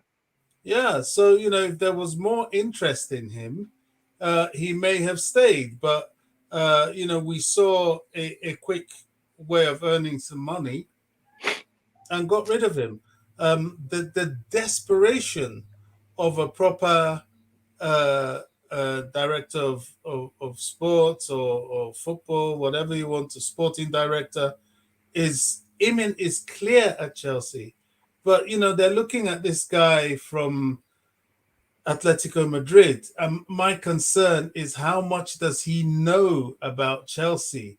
That position, you've got to know and understand the club that you're dealing with. You've got to know the academy. You've got to know the worth of the players at your disposal. And bringing in this guy who I haven't seen much in his track record other than spending, was it 130 million on this youngster that they've got there? And I'm hearing that news is not as accurate as we might think. Actually, apparently in the background, they're working on Marina to stay longer term. I might be wrong, but I've heard that as well. Let's not fantasize. We need to stop this. I don't know why we've got all these guys into this politics. Get rid. She's not good enough. Move her out. Let's move on to someone else. We're fantasizing. Oh, she's going to stay. Oh, maybe they'll do a deal for. What do you want her for? What on earth do you want to persist with this situation? I want my club vibrant, moving forward. During the days of people like Peter Kenyon, cutthroats, aggressive dealers. I don't want politicians. I'm not into all this woke stuff. When have we brought this into football? That we're getting into all these silly fashions. She's not good enough. And just quickly, if you're in the chat, remind us who was the manager when Hela played in the Premier League. We want to know to establish something. Could that be Bilic? Could that be Bilic? Yeah, it sounds like that. Slavan Village? Yeah, that could be him. It sounds like okay. that. All right, go ahead. Go ahead, Bobby. Yeah, I don't know. I want a more serious, business-like, effective board, a serious sporting director. I don't want this. I don't want all these. Yeah, we will get that. Let's let it not distract us so much. I know that can erase a serious argument, and I know your stance on that already. So much, Coach. Yeah, it is part of the major problem we have now in Lukaku. It's going to distract us whether we like it or not. We need to change that. Yeah, we shouldn't let it push. I think we'll make it another topic for another day, so it's easier to discuss. Because right now it's going to pull us off. Well, we're on track. Yeah, and then but go ahead, round off your argument about why we should sign the Sebastian Haller. No, it's not. I'm not specifically zeroing in on Sebastian Haller. I'm just saying that we need to look for that sort of mobile striker. And if we find there are flaws in getting someone like Robert Lewandowski, age and commitment from his part, we need to think outside the box. Sebastian Haller is a possibility if Tuchel feels he can use him. Same as now Darwin Nunez. We don't need a big name. Why? Because the big names worth their salt have gone. The big names like Haaland have gone. Mbappe Should have gone. we even be looking for a striker actually if Lukaku leaves? Should we? We should I be don't think looking we for a should. finisher. Yes, we need a finisher. We need Well, then someone. why not bring in Breuer? Why are we even looking at Hela in the first place? But I think again, I just couldn't find his image on the platform I use. I would have added him to the thumbnail. But go ahead, Bobby. Yeah, I mean, I would definitely bring in Brozier, but he's very young. I don't want him under a lot of pressure.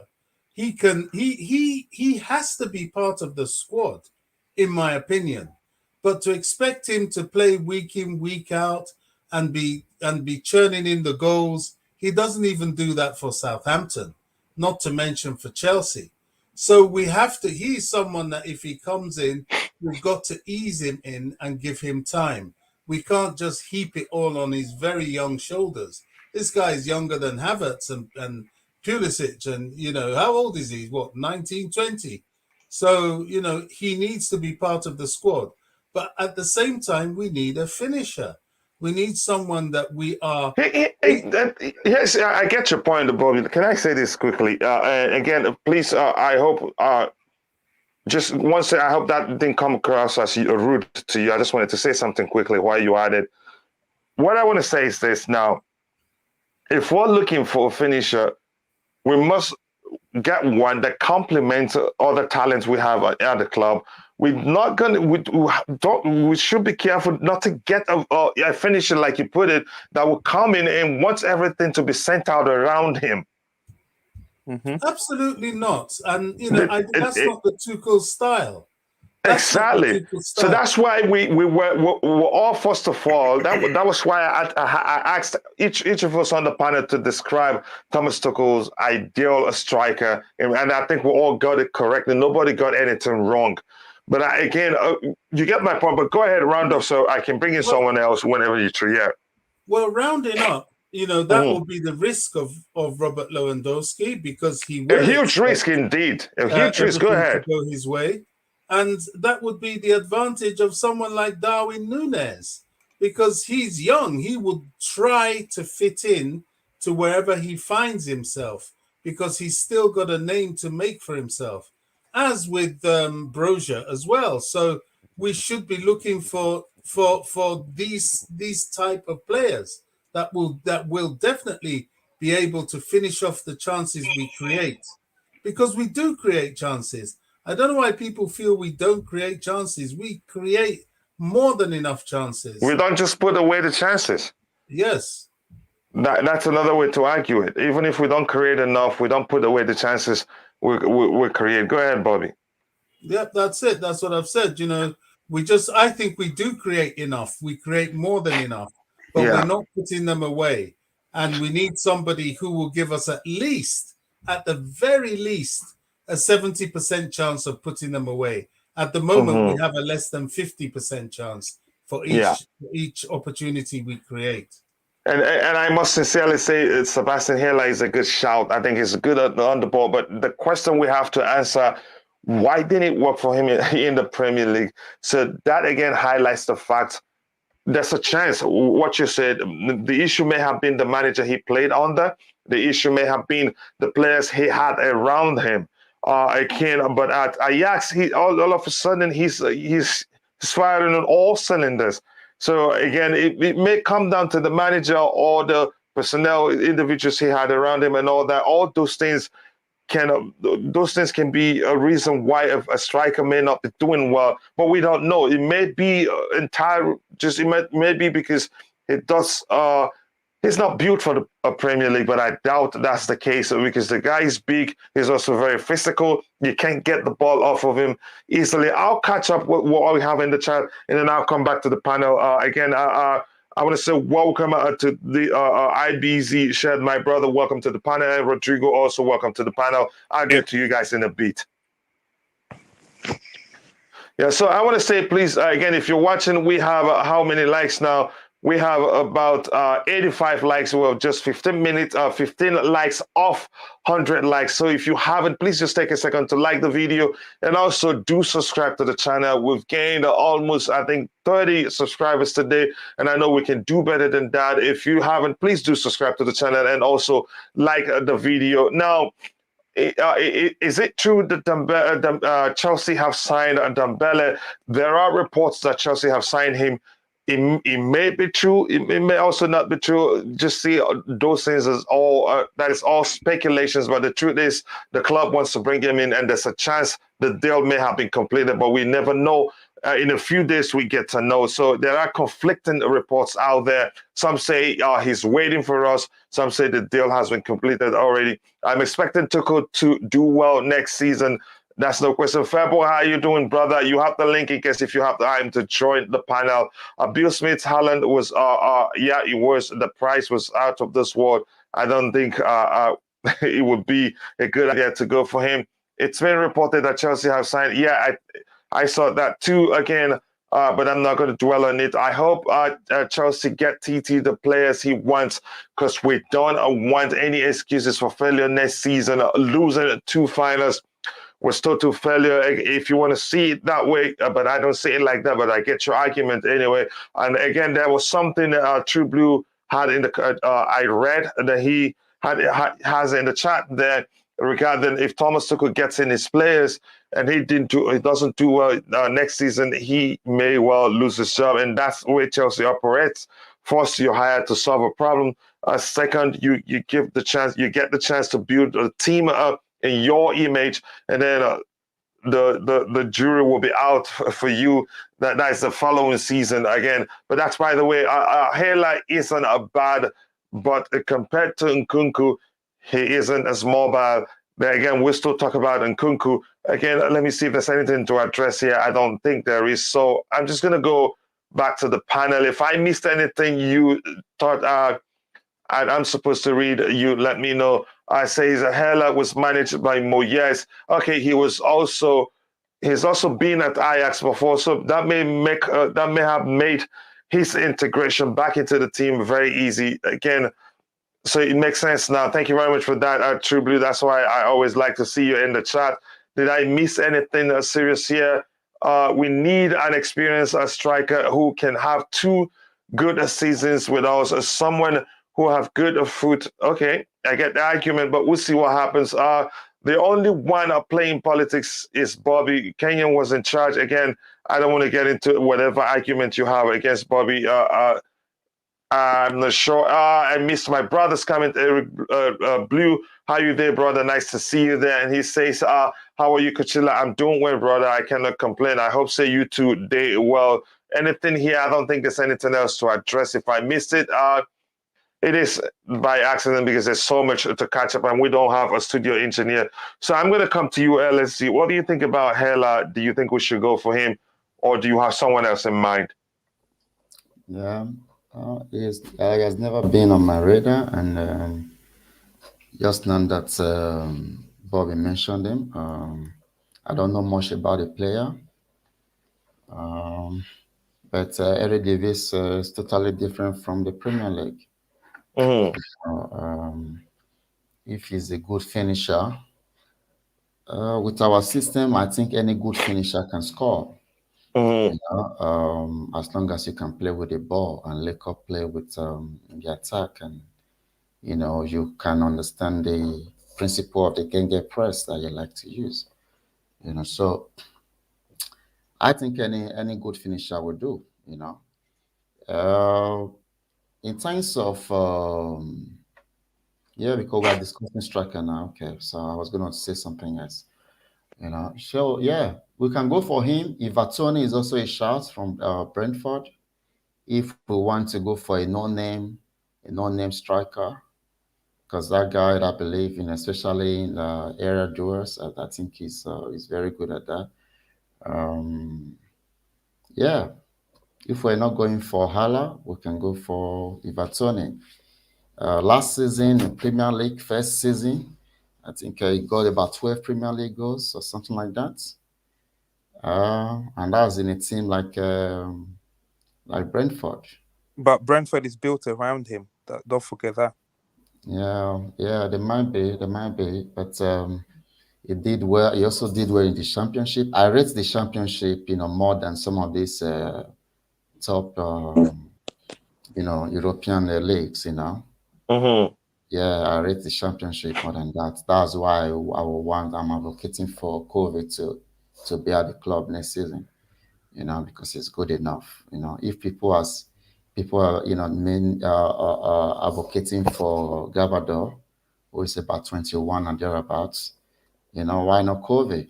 Because I see, similarities. Anyway, I don't know how we are going to temper our expectations on the kind of striker we are looking for, the kind of profile. If the A list that they're talking about is what we are going to have in there as our forward, then I won't be surprised if we go for a big name again. But I know that it's better for a player to make name at Chelsea than for a big name to come in. Especially in that part of the pitch. So we have to be careful on who we select this time around. Someone, because a big name is always going to come with criticisms. And also, I don't agree with the idea that if we give Tuchel what he wants, if nothing, then it's ready. We should sack him. Why should we, go into that route now? Is that not the blessing in disguise that Roman is no longer around, that we can have a long time? So we have to be very, very careful. Do we want this guy? Do we trust this guy for the next 5 seasons, next 10 seasons? We have to have a trust. That's it, man. Yeah, thank you very much for that great input. And just really, we were asking to be sure, we wanted to find out who was the West Ham manager when Hela played there. Yeah, we know Moyes is the current manager, but that's by the way. But thank you very much for that correction on the screen. If you thought maybe we weren't sure who is the current West Ham manager. Let me see what we have here before I go to VJ. All our attackers a chance of putting away chances of. It's less than 50%. Again, I get the argument. Chelsea need a finisher. Our problem is a striking. Somebody like Lewin is the right person. Again, I think we should let's see to say some Bobby that said something. Lewandowski may well come with the sort of problem that Lukaku came with, because the truth is, one thing is you joining. There's two faces to getting the player. One, getting the player. The other is again the player adapting with the way the manager plays, because system differs. Again, I don't know how it's to to speak about it so that people can understand the way the manager plays is very important, and that makes a huge difference. If players find it difficult to adapt to it, they may well underperform no matter how good they are. Hela was managed by Moyes. He has only been at Ajax one season. Is it this current season, or has it been to Ajax before? I want to understand. Maybe I misunderstood what you wrote before. It says, do you guys think we should go for Anthony, the right wing at Ajax? But again, let me highlight this so that we'll look at this question later. Again, so it doesn't derail us. Nathan Aki is being asked to leave a City. What are we saying? I don't think we should go for him. I don't think he suits Tuchel's style of play. Again, I'd argue that tomorrow, for obvious reasons, he's not the best on the ball. He can put in good tackles. He can defend very well. He's good aerially. But in terms of, being good on the ball, I don't think he's the best. And that's probably one of the reasons why they're asking him to leave. Uzando, how many players Chelsea can sign, I'm not sure. But I think at least 4 players this window. Zivicinus, what are his current wages? If you haven't, please go check out Zivicinus' YouTube channel. And as you do so, do let him know that I sent you. Again, he's a friend and a brother, and is a big supporter of this channel. And so many times on the panel, whenever he has time, pointless if TT won't change system. Again, I don't even think he'd work well under Thomas Tuchel. Do you think he can replace Silva? I don't think he can. No, he's not that good on the ball. Again, that's my argument. Look at Tony. It's a good shout too. Yeah, you could argue that 2024. Okay, that's about his contract. Falcao, Morata, Pato, Shevchenko. Remy, add Lukaku and Werner to that list. Yeah, it's gotten bigger even more. And at one point, I was arguing that Lukaku's case has become familiar. It's becoming more familiar to the case of Torres, the case of Morata, and others. Remy, I think Remy actually did better given how many games he played for us. I trust Remy over Morata and Lukaku, believe me. But that's by the way. VJ, and again, before I go to VJ, please, if you haven't, do like the video. Well, just 6 likes away from hitting 100 likes. And again, if you haven't, please do subscribe. VJ, talk about Sebastian Haller. What you think? You're on mute, brother. Can you hear me now? Yeah, we can hear you crystal clear. All right. I said I have no idea who he is, so I'm going to refrain myself from talking about Sebastian Haller. From what I've heard from Bobby, though, seems like a good fit. Again, as I want to reiterate, I think modern strikers need to have that ability to move around, contribute to the attack, not just in terms of goal scoring, but also in terms of the participate in the play overall. Sorry. No, I was just adding to what you were saying. They must have the ability to participate in the play overall. Yeah, absolutely. Yeah. And also sometimes at times we do fall back and defend deep, and we need to have even in all the 10 outfield players supporting the defense as well at times. So we need a player who can do that in terms of stamina. Of doing it for whole 90 minutes for an entire season of Premier League, around 60 games, is not going to be a joke. So I think these are the factors that Thomas Tuchel will be looking at. And if Bobby says this particular player is going to be a good shout, I trust him then. I definitely have to do my research on the player, though. So, yeah, right now I'm going to be on the... okay, so I'll come back to you because we'll be talking about players that you know very well. So, Rodrigo, before because you came in before IBZ. IBZ came in before you, I think so. So IBZ, Shed and brother, let me know what you think about the shout for by Bobby for Sebastian Haller. Good afternoon. How's everyone doing? Hope everyone's all right. We're doing well. We're doing well. Good. Thank you for asking. No problem at all. Sebastian Haller, I don't think is progressive. It's all about progression, isn't it?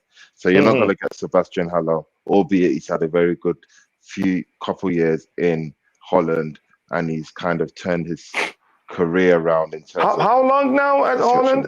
Is he up to? I think he's just finished his second year at Ajax. So we could say since he's left West Ham, he's hit the ground running. For him to be talked about in transfers, including Chelsea, which obviously is whatever, but it's not progressive enough for us. We have to go for someone slightly younger. It's not the same type of build as Lukaku.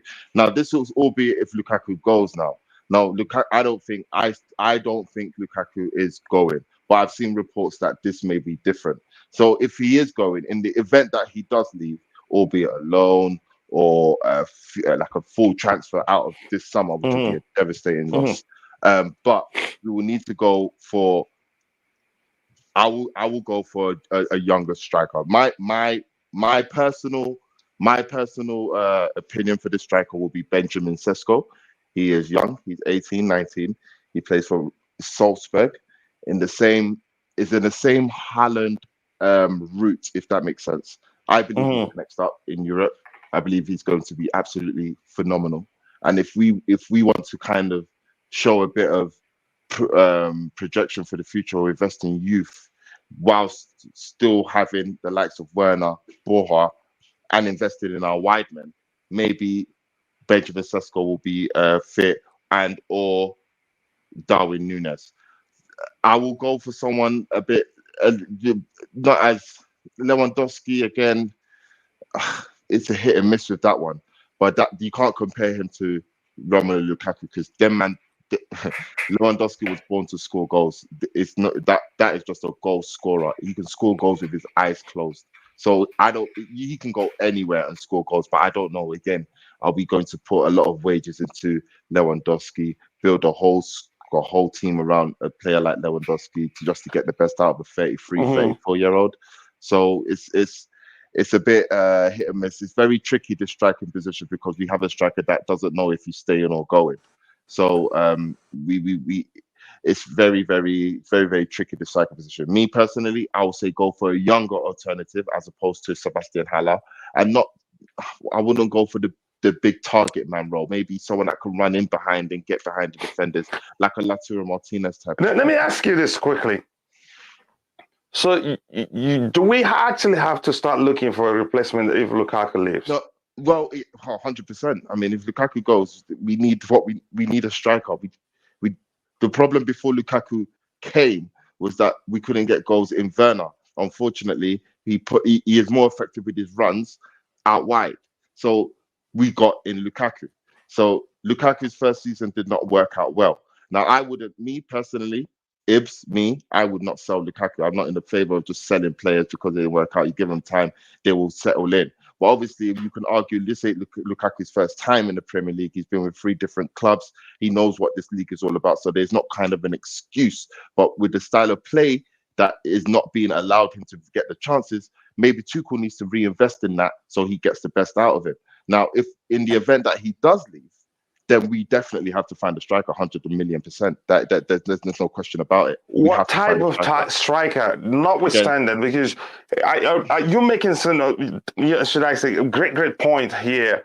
But the question is, you're talking about younger players. You're talking about a younger striker. You haven't said anything about in terms of whether the profile of the striker, in terms of how they play, because that's the issue. This is something I've said a million times, but I'm going to say it again, IBZ. The truth is this: Tuchel doesn't like to play with out-and-out strikers. If you're in his team, he gets to use you sometimes where he understands you'd be able to bully the opposition defenders, or he just, for the sake of it, wants to switch up system, to startle the opposition or something like that. If Lukaku remains, it can only get worse for them. And I don't see Thomas Tuchel going for players with that is decision at the back of his mind to get players that it's going to help Lukaku succeed at Chelsea. He's going to be going for players that will help him, implement his preferred approach to the game. Look at PSG again. I'm repeating myself. Look at Borussia Dortmund. Even Mainz, he hardly uses an out-and-out striker. When he had Mauro Icardi and Edinson Cavani at PSG, he didn't use them that much. You get my point. So, do you think the kid you mentioned will work well? Well, I believe that kid is the next up. That's why I believe that. That's just my personal opinion. Yeah, and no, you are allowed to. That's why we're here. I believe that this kid is the next up, and I believe that we are looking. We have him on the radar, but it's only a matter of time. I don't know, before he goes to another top team and we see him do well. He's young, he's hungry. He's already playing at in the top division in Austria. So he's already there. So it's not as like he's not used to playing first team football. Now, obviously, that's just my personal opinion. That's just Harold said. They may well not go to that. What I'm trying to say is, if we're saying that Tuchel is, if we're saying we don't believe that anyone that Tuchel brings in will be able to help with the supply to Lukaku, then we have to suggest that Tuchel has already given up on Lukaku after one season. Now that would be very, very it will be very, very hard to think that way, because that means our manager is not willing to give players chances or see how we can try and get the best out of them even after one season. I mean, let's just put it into perspective. I think the season that Lukaku's had has been messed up because of the talking to Italian media about the interview and all of that. Yeah. So that played a part. Obviously, his injury, but you can't tell me that he wasn't scoring goals before that interview came out. He scored a goal against Arsenal in his debut. He scored a brilliant goal against Aston Villa. Oh yeah, and that's why that begs the question. Sorry if you don't mind. So he did well.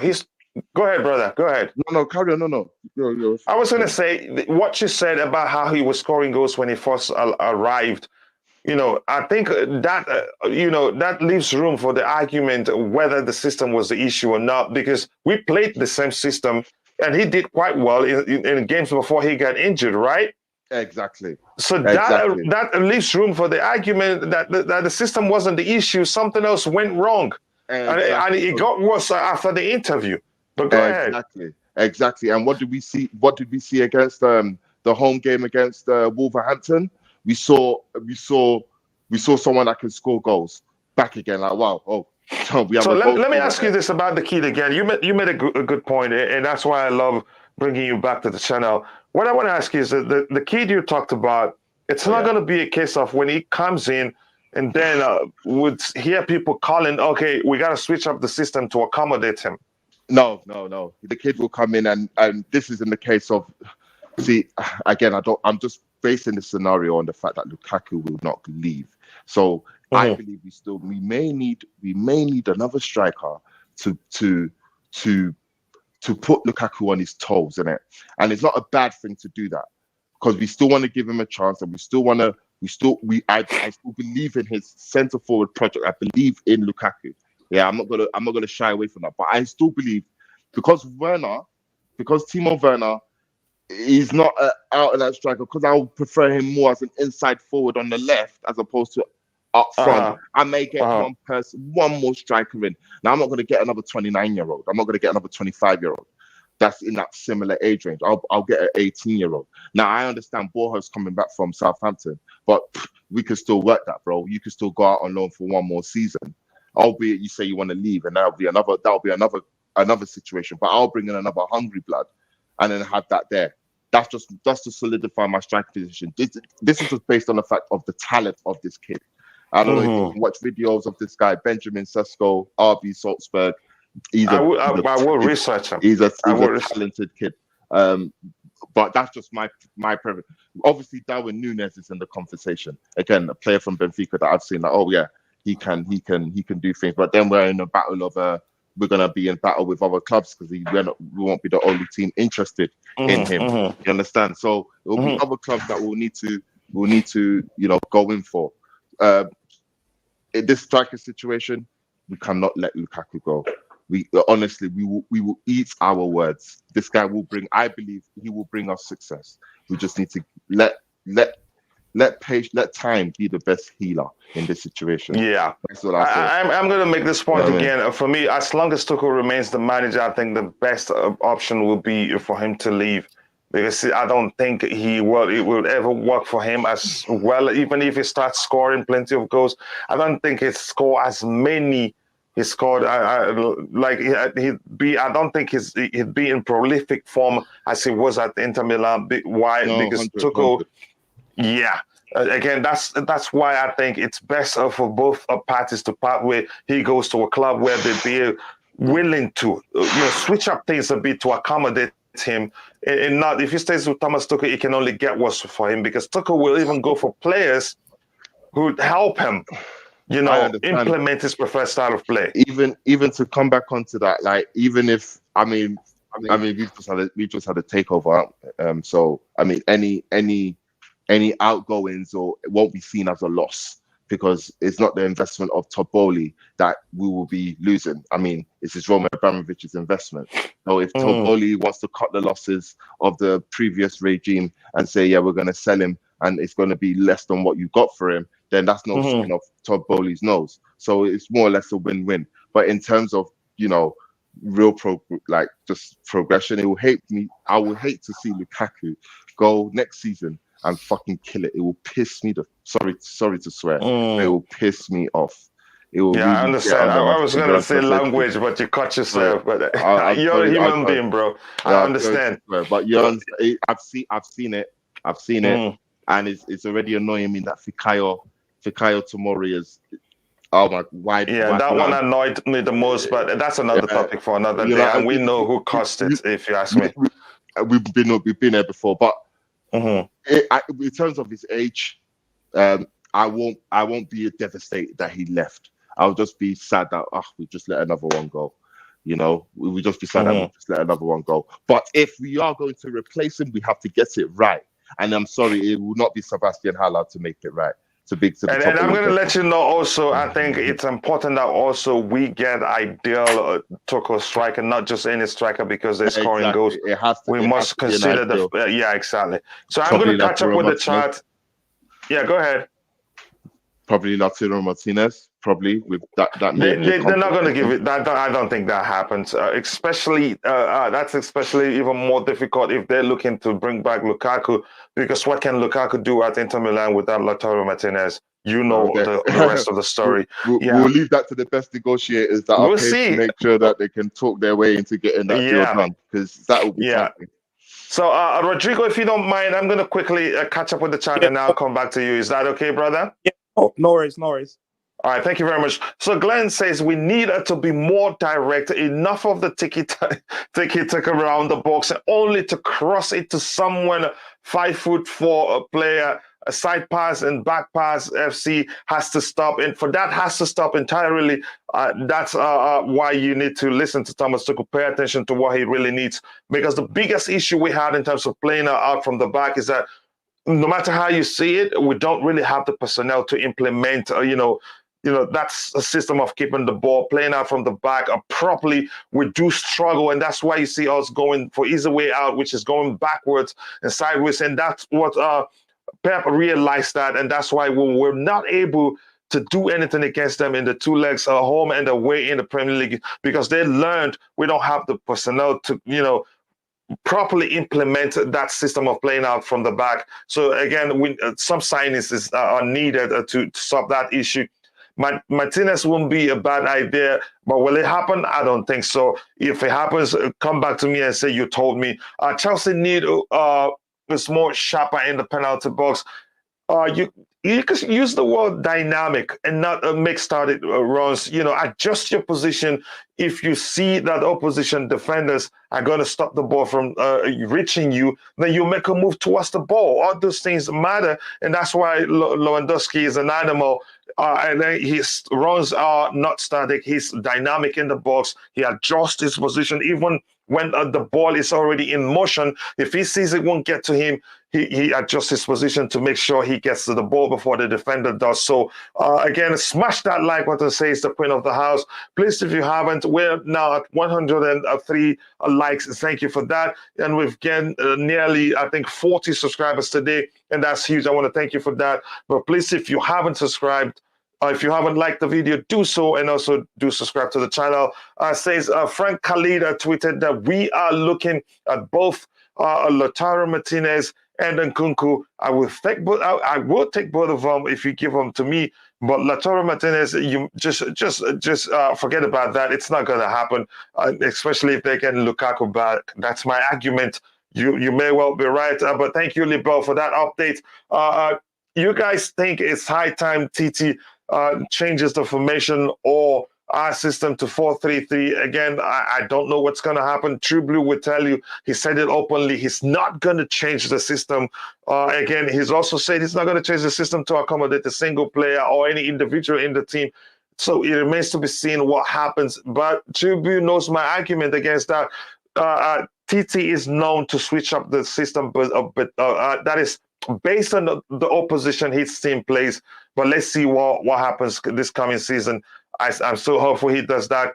Chelsea didn't give much time for Tammy for him to be able to develop. I don't think it's time. It's about the way Tuchel likes to play the game.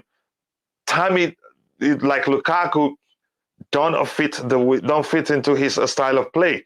In Lukaku, you've all heard on occasions, or probably on other platforms, or from people, was Roman Abramovich's choice, not Thomas Tuchel's choice. And because we couldn't get we're not able to get Haaland, then we had to go for Lukaku. But then again, my argument was, why didn't we look at Vlahovic? And I think I made a video where I suggested Vlahovic also to HH and also Isham Bohadra, but both had the argument also. Fairboy says, guys, there's a certain Antoine Semenyo. Again, you're suggesting your brother, because I know you're Ghanaian, and Semenyo sounds like a Ghanaian name, but it's understandable. I've had my Nigerian brothers come here to suggesting Ndidi, also suggesting Osimhen, of which I told them we can't because Napoli paid 80 million plus for him, and he's doing quite well. But you may want to educate us better on who this guy you're talking about is. Again, no disrespecting any player because of where they're from. The truth is, good players don't even have to be that expensive. If our scouts should do their job well, it's always good to build attack from the back. But honestly speaking, sometimes the back pass are too many because we don't really have the players that are capable of progressing the ball even when oppositions press us aggressively. That's why. But at Man City, you can't press them into not progressing the ball. They will always find a way. But that's, by the way, says innovative solution. Okay, just they're having a conversation there. Again, it says Tuchel's attacking tactics are trash. You could argue that. It's your opinion and not mine. Lukaku is a small team of player. We should get Lewandowski. Again, it remains to be seen whether we're able to get Lewandowski. But I think he'd fit in. But then again, there's some question like Bobby mentioned, but we'll see what happens. Good day, please. Chelsea should consider players like Neymar. That's never going to happen. His wage, and again, his Premier League will be too difficult for him. And like Declan said on this platform, he'd resigned to cheating to get things to go his way. Glenn says, is this really the same person on another account every single day spamming in here? So sad. Go outside and touch some gas, man. Again, I get the argument there. Kelly O'Sullivan says, would Chelsea look to sell Lukaku and use that to rebuild from the back? Goals haven't really been your biggest issue. How much are you going to get from Lukaku? I don't know, because the system hasn't helped him. And he's not been in great form. And I know my brother Tobago is here. I'll bring him in once Rodrigo is done talking. Says Chelsea need sharp finishes. And Olarin June Allen says Lukaku has to leave Chelsea. There will be no regrets. All this. Yeah, I agree. He has to leave for his own good and for So both parties just part ways because Tuchel doesn't want to change the system to help him. And it's not working for him. So I think it's best he leaves. So Rodrigo, you go ahead. Yeah. Let us know what you think about Sebastian Haller. And once you're done talking, I'd like you to, talk about what you think about the possibility of us bringing Mo Salah to the club. Yeah. I'll start with my opinion. I'm someone who would think strikers in this day and age are not needed in modern football. Mm-hmm. We attack as a collective. You see the way we go hand the ball in packs. If you have someone as a focal number 9, what they tend to do, they tend to be more preoccupied with the two center backs. They now really don't get involved as much in the play. So personally, I would, if Lukaku goes, that's reinforcement for me, without even bringing anyone in. Him leaving the club is a very good thing. And we're talking about Sebastian Haller. I've watched him. I've watched a few Champions League games, and I've watched him a lot in the AFCON for Ivory Coast. I don't think, it doesn't fit. Personally, it doesn't fit my idea of how I see a forward and attacking unit work together. Again, let's be specific here. In Thomas Tuchel's team. In Thomas Tuchel's team. You don't think he will work? I don't think it will work because under Thomas Tuchel, we've seen him have Giroud and Tammy Abraham. You can see in Giroud, you have a hold-up play. You have someone that can link up play. In Tammy Abraham, you have, again, a focal 9 that likes to play on the shoulder of the defense and running in behind. Mm-hmm. And also as the height, you'd assume with his height, you'd assume that he will be good at hold-up play and head the ball in. But I digress. We saw how he had some deficiency there. So I think Thomas Tuchel, I don't know how we know now is that Lukaku was a Roman signing, and Thomas Tuchel actually, maybe when obviously Roman proposed to you, say, right, we're gonna bring in Lukaku, and then he agreed. I think he agreed because he probably thought we can use Lukaku in certain games because Tuchel, like you said, Tuchel is a person that changes his tactics to suit the game. Based on the opposition, Yeah, you can see even I think in his first season, we drew to Southampton 1-1, and then he came out and said his regret was not to put in Giroud because he felt that game was suited for Giroud. So maybe he thought Lukaku, someone who is a big brother in the dressing room, he insisted a lot on that. He's someone who would take the burden off some of the young players' shoulder, and someone that the young players can look up to in the dressing room, and provide that big brotherhood around the camp. But what turned up to be in the end, you can't blame Tuchel for thinking that, because you know Lukaku from afar. But what happened is, when you have him in the squad and you realize this guy, first, he doesn't have the I don't want to accuse someone having the attitude, but from what I can see, I don't think this guy has the mental attitude to be the person that the young guys are looking up to. If he think he's that good that he doesn't respect the coach instruction, for him not tracking back, him not working hard enough off the ball, that's him choosing to revert back to his comfort zone. And if we want to bring in, I don't think we need to bring in a replacement for him. Again, saying this, I will contradict myself in saying bringing Dembele actually sort of helped Lukaku. So I'm conflicted with the Dembele signing. Obviously, that's not the topic at hand. You mentioned Mo Salah. With Mo Salah, the only reason I don't want players that have done really well at other clubs in the Premier League, I'm just questioning their ambition. It's like their hunger. Have they done it all in this league? Someone like Mane, Mo Salah, I feel like they probably reached the best form. Do they still want to, do they still have something to prove? I've got a question. So if I would stay away from the Salah deal. If I was advising Salah, and if he's coming toward the end of his deal next year, I would tell him to go abroad, go maybe test your skills in La Liga, or I don't know, Bundesliga. I don't know about PSG. Just go abroad. I don't know if he's in his mind, does he see Chelsea as a step up from where he is at Liverpool, or does he see Chelsea as a step down, as in he has to come in, he'll be the big guy in the squad? Does he have that? I personally would stay clear of Salah as well. I would, he would. I think as Salah was hungry, will still want to have a point to prove in his Thomas Tuchel team. I can see it will work. It will do wonders. But I'm just concerned of has he achieved it all in the league? What else is there for him to do in this league? If you know, yeah. So Yeah. So that's literally my point. It's just to summarize is, I think Lukaku leaving, good thing. We shake hand, we let him go. Lukaku or any striker at the moment that people brought up, I don't think the way we play, the best, most of our best games this season have been when we didn't have a focal number 9. When we attack in packs, and so that's it for me. I would stay away from any strikers, really. We don't even have the luck of it as well.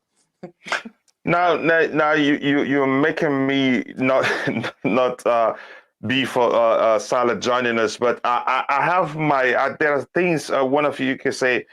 I wouldn't say his weaknesses is again, with a good defender on the side he's operating. I think he's very predictable. I actually the day during the FA Cup final, when what's his name came in, the guy they signed from Wolves, I feared the guy more than Salah because he's unpredictable, but Salah is very predictable. He's always going to cut back in and try to use his left foot. Again, that's one of the only things I don't like about him. But I thought he was actually he's going to be a good addition to our team. But now you're making me think otherwise. And that's why it's important to have people who think differently on the panel. But again, thank you for that great input, Rodrigo. I appreciate that. Now, Tobago, let me know your thoughts. Again, that's why, again, everybody on this panel is a brilliant mind. That's why I'm saying that very soon we'll turn it into just 2, 3, or 4 panelists so that it'd be easy to reach everybody quickly. But Tobago, your thoughts are what I know you came here for a fight. What do you want to say? Yeah, you're laughing. I know that's why you're here. No, I'm here for peace. To be honest, first of all, big up the panel and the people in the chat. and make sure you subscribe to the channel and hit the like button. Yes, So, please. Yes, please. yeah, so my talk for today, to be honest, I made peace that Lukaku is going to Inter Milan. I don't have an issue with that. But I have an issue if you're going to buy a big name striker, because you already know big name So strikers. you're saying that you're on the same boat as IVZ. Yes, to be honest, we don't need to spend big on a striker, because clearly we can see strikers are failing or are not doing enough in Chelsea. So we need to be careful on bringing a striker. Also, if you're going to bring a striker, we need to bring someone who's hungry, who's young, and unfortunately, we have Brocha. So I'd rather play Brocha than bringing a striker. So also, if you bring a striker, we need to buy someone who's young, so that if he's failing, we can loan him or sell him. That will be fine for us. Will be fine for business. So in terms of our attacks, to be honest, if you're going to sell Lukaku, I'd rather not buy any striker. Even Martinez, I don't want Martinez. How much are we going to pay for him? That's the thing. So we need to be careful there. So in terms of Sebastian Hala, we saw him at West Ham. He didn't do very well, and then he went to Ajax and he did well. But that will be a risk buying Hala, because Hala is similar to Lukaku. I'm not saying like the. I disagree. I disagree. You know, I love you, brother. He's not similar. He's better on the ball. He's more flexible, and he can press quite well. But did I? I'm gonna win this fight. Go ahead. Yeah. So in terms of Salah, I don't want, as I said, I don't want players who come in Chelsea for patient money. So I don't want old players at Chelsea. We need hungry players, young players that can play for the club, not players that are going to Chelsea for patient fund. I don't want that, man. That's my say. So I don't want Salah. I think. demand. Go ahead, brother. Salah already earns 200 per week at Liverpool. At Chelsea, how much will he want? That's the thing. We need to be careful on our wage structure also. And by the way, where we're at it, I think you raised a good point. I think in terms of his wages, that's going to be an issue. If we're going to pay players that much money, let it be a player that's comfortable using both feet and it can dribble quite well. Because I think you could say one of Salah's biggest issues, one-on-one, I don't think he'd be able to beat players comfortably. Correct me if you're on the panel. Correct me if I'm wrong. I don't think he's. Sorry. He struggled to beat Marcos Alonso. Yeah, you're right. Okay. Yeah, I think he has. Those are serious deficiencies. If you ask me, again, he's predictable. If you have a good defender marking him, his best, measure is always to cut back in and try to use his left foot. But that's, by the way, again, Tobago, you made some brilliant points. I'm going to come to you, Declan. What do you think about the possibility of us signing Salah? And if you talk about Salah without saying how happy you are that Lukaku may leave, you have to show me your ID. I don't know why you just didn't ask me about Lukaku then. Pick up, everyone. I've heard some.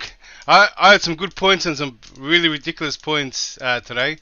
As much as I try to listen all the way. Oh, Declan just insulted the panel. I'm just kidding. You know I'm kidding. You know I'm kidding, brother. Go ahead. I'm just kidding. Yeah, maybe. Everybody on the panel right now is they know it comes. That's part of being on the panel. Everybody doesn't have to agree with you. I'm glad Tobago came around and he started echoing some of my points today. And he's conceded, but I came for a fight. Because I've been saying the same thing all season about our attackers and especially Lukaku, and Salah is an interesting one because I think Rodrigo said exactly what I've said before as well, and I'm pretty sure we agree that and this goes with a constant pattern we got. Salah is the characteristics we need for our attacking positions, right? But he is looking for money at the moment, right? And there's a pattern we have to establish that. That's important to establish for us. Go ahead. Yeah, so he is looking for money from Liverpool. If he doesn't get it from Liverpool, he's looking for it somewhere else. That does take out ambition. Salah's already a big name. Salah doesn't have much to prove. And if Salah doesn't do well at Chelsea, well, people are just going to say that, oh, it's the system, which they're trying to blame now. People say they trust Tuchel, but then they want him to change the system. They go, why don't they play to his strength? Why doesn't anyone just let Tuchel build the team first and have some patience and watch it grow, just like Man City and Liverpool, their fans did. And there's been teams in the past, even the great Barcelona team took some time to grow, right? And it's not everyone's got. And this is something I hated about Chelsea, is that Chelsea would have 2 good seasons, 1 really bad season. Coach gets sacked. 2 seasons and kept repeating. We never had just a dominance of 6 to 8, like till our players got too old and we had to rebuild. It always turned out that we just sack for the coaches and someone comes in and lucky we had some figures like Terry and Lampard and Drogba to actually control the dressing room. We would be in a massive mess. Mm-hmm. But something about lack of ambition is we've got strikers like Torres that came in, Crespo, Etu, Falcao, even Pato, I'm trying to remember the name, Chichenko, even Higuain came in. I'm pretty sure I'm missing some names as well, but we bought names. We bought household names to come solve our goal scoring issues, right, in the past as well, for the whole time, anytime we had it. And they can and people that come in with names feel there is that lack of ambition. There is that lack of proving themselves. There is that lack of fighting for something for Chelsea, because they came for the money first. Even Lukaku, he was at Man United. He managed to get to the big team, right? And he could have stayed. And what he did at Inter, how he improved himself, he could have done that at Man United. But Lukaku is his pattern is he's a mercenary. He's going from team to team. He's kissed more badges than anyone else, right? He's I'm sorry. So why? So that's why when things don't go his way, but he prays into so much, right? That if if they didn't give him a pay rise, he left. He said he loved this club, loved the fans, loved everything, right? And they didn't give him money. They didn't give him a pay rise, right? And he left. So it was completely. He said Inter was everything that he loved, the country and everything. So he left purely for money. So Lukaku came here, and he probably had to work harder. Had to do a lot of things that he didn't want to do. Sets out an interview, all right, to try try force some change, and he didn't get it, and it didn't go his way, and he down tools. And now Lukaku has the same agent as Conte. He's just hiring a lawyer. Conte did the same thing and hired a lawyer and sued us, right? I wouldn't be surprised if Lukaku tries to threaten suing, right? Maybe Chelsea made him apologize, and maybe he's going to blame that. Who knows what Lukaku's going to do? But this guy, you want someone that's going to have to, someone that's hungry, that's going to come in, has to earn his name, right? Let's get up and coming. Even someone like Neto from Wolves, right? Who's doing well at that level, and maybe he can reach. He's not far off the the higher level soon, and develop him and get him into the team and get him into Tuchel style and something like that. A player that is so hungry, still has to prove himself, because a player at that level doesn't prove himself, won't make it at the big level. If he fails there, they go back down, and then sometimes they never come back up, right?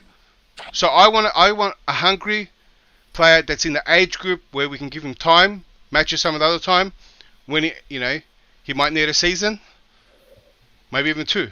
But when he comes good, he'll come really good, and then he'll play for the team. I don't want household names. Like, if Lewandowski comes here, right, and he doesn't do well, what happens to Lewandowski? Just gets his money and go. There's nothing Lewandowski has to prove anymore. Lewandowski doesn't have to win it. He's won it all. Mm-hmm. Is he coming here to win the Premier League title, which we're far from?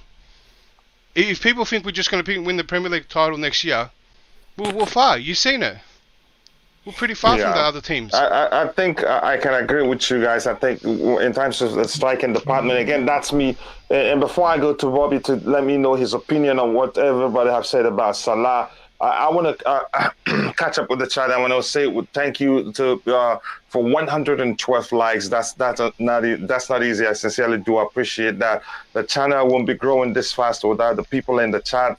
It is growing as fast as it's grown because of you guys. Please, if you haven't also, you can add to it. Please do like the video to help us reach more people. And if you haven't, do subscribe to the channel. Again, I'm going to try to catch up here again.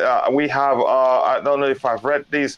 It says we really need consistency in our front three. The first choice there, that was one of Tuchel's issues. Too many tweaks. Again, Dembele is unpredictable. That's why I like him. He can play as an 8-2 in Tuchel's system, the way Tuchel deploys the 3 at the back system. Says, please keep Timo Werner. Consider Neymar, though, with a big question. Again, you're sounding like it's up to the panelists again, but the truth is Neymar isn't coming to Chelsea for obvious reasons. Lukaku should calm down and learn a good football. Yeah, maybe when he gets to 60, he learns to play the way you want him. Again, he's not a bad player overall. I must say that. He just doesn't suit the way the manager plays. Neymar on the left, Havertz on the right. Forget about Iswara. How have you been, brother? Nice to see you again, by the way. But the truth is, it's not Neymar isn't coming to Chelsea. I must let you know that. I cannot pick it individual fault in this team. And factually, when we haven't scored a goal, we do need to increase our tempo to unsettle opponents. We seem to only do this when we concede. That's the truth. Okay, I will try and do that. Okay, I'm really being pushed now, but that's by the way. Philip Smith says, let's have a trust and believe. It's TT. No one knows who we are going to sign. That's the truth. Salah and Neymar is too expensive. That's a simple truth, and I don't think we'll be going for both of them. Says Chelsea will not sign Neymar. It's too big-headed. Again, that's a good argument. I know maybe he will go for 190 a week. Who will go for 190 a week? Maybe he'll give you all his savings if you're talking about Neymar. Again, ask Declan his opinion on Hela. Can I give my opinions on Hela? All right, quickly, since you haven't, so that I can go to Bobby. I was so shocked that no one remembers Hela at West Ham. That no one remembered him. But the guy had a conversion rate like Werner. He was missing the easiest chances. It was crazy. No wonder they just sold him quick. And he's doing great at Ajax. But in the EPL, he had such a miss rate and he struggled here. And to take that type of gamble again when he struggled at West Ham, no thanks. And he's a big boy too. I don't think he can keep up with the amount of pressure we want and movement. So I would like a more agile player. Yeah, which suits Thomas Tuchel's style of play. And quickly, if you can quickly, so I can go to Bobby because he's at work and he's on the panel at the same time. How would you define the ideal Thomas Tuchel striker? That's you, Declan. Sorry? How would you define the ideal Thomas Tuchel striker? A winger, an inside forward that can score. And it's not really defined to a winger, attacker, striker. You want a player that at a decent dribbling, he can play in tight spaces, dribbling skills, movement, right? Fit, so he can play wide, he can play in, right? and goal conversion, which you saw when we had, before Lukaku came in, we had Mount, Pulisic, and Havertz, right? And they gave all that, right? Those three players actually gave that. But what they were lacking the most was converting, right? And that was evident. No one ever said anything about creation. No one said we had a creation problem when those three played, and before Lukaku last season as well. No one said we need creators, right? Everyone said we need goal scorers. The club threw money, right? Maybe not their first target, but someone that was in their peak of goal scoring, and it wasn't this profile that we needed. So all we need was someone that was doing the same job as those players and just can score. So that's simply it. That's what it is. You're looking for a winger that can score. When I say winger, it's more like I think that's a perfect description. Yeah, that's a perfect. Salah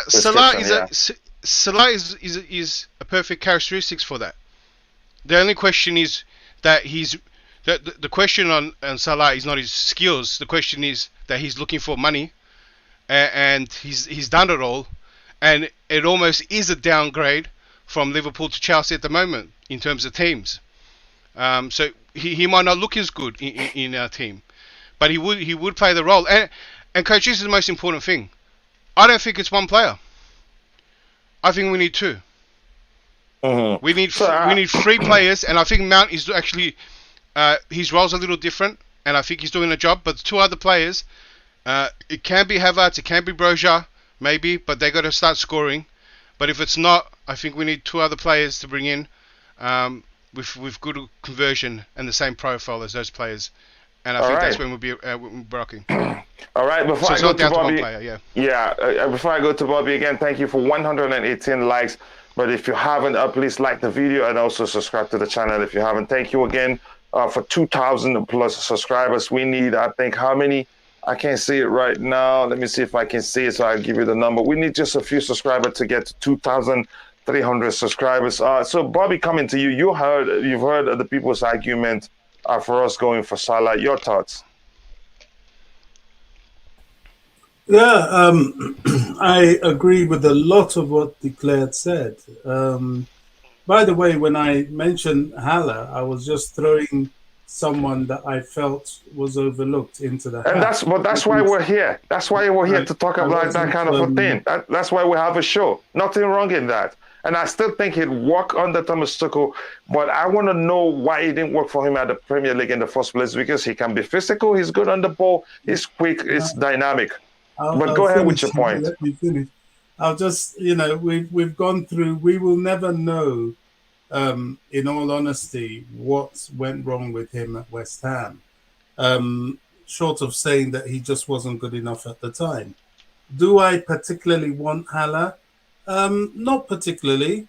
I just think it's a kind of level of striker we should be looking at before the likes of Mo Salah. I think Declared really hit the nail on the head about Mo Salah. That ship has sailed for Chelsea at the moment. He was here, he's gone, he's ripped up trees at Liverpool. Now move on. We've had enough of this. When will we learn?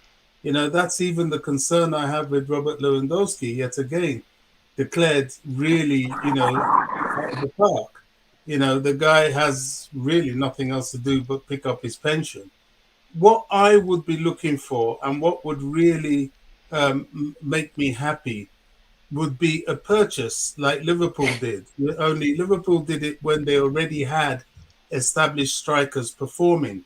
So the guy could come in and fit into the team. This is where they have an advantage.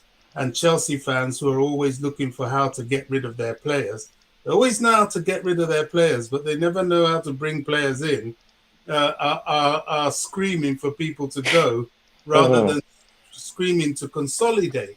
Look, if we make a move for someone like Luca Toni, I would be happy. That's what we need, especially if we get rid of Lukaku. Liverpool brought Diego Jota from Wolves. He came to Liverpool and he improved, and he's the player he is today. I believe Luca Toni will do the same. We don't really need much in the striking position. Just as Declared said, I don't know where this rumor has come from that we don't create chances. Chelsea create an abundance of chances. The problem is they don't finish them. And what we've always been looking for, why we went for Lukaku in the first place, was he was supposed to be the last piece of the jigsaw, the person that finished the chances. Well, that didn't happen. I think with each season, Bobby, someone like Kai Havertz has been getting better and will get better. Bobby, something. Coach, can I ask Bobby something? Yeah, go ahead. Ask him a question. Yeah. Bobby, you said we create an abundance of chances. But how do we create? We create those chances because the players that were playing in unit were attacking a certain way. So it doesn't. If you replace one of the players and put in Lukaku, you won't be able to create a sense that you are creating because he doesn't. If you're not talking, please can you mute your mic? Yeah, to the way you were creating chances. So I think we were creating chances. It's not like we're creating chances. And anyone that you put in the team, if he's a finisher, it will score. We're creating chances because of the way we were attacking as a unit. And that's basically what I wanted to ask and see what your opinion was on that. Because I think you mentioned a couple of times that all we needed was a finisher. But I think actually what we needed was someone to come and fit in the system. And also, and Bobby explained that even when he was answering another question, he just answered he just talked about the solution to our problem would be someone just to come in and fit in, and not bringing someone and say, okay, he's gonna come and he's gonna be putting away those chances, not understanding that is thinking about the fact that if you want it to be like that, we'd have to build the team around the person. Go ahead. Well, that's what somebody like Lucas Coach, can I come in? to do. Let Bobby finish. Let Bobby finish, please. Will come in to do.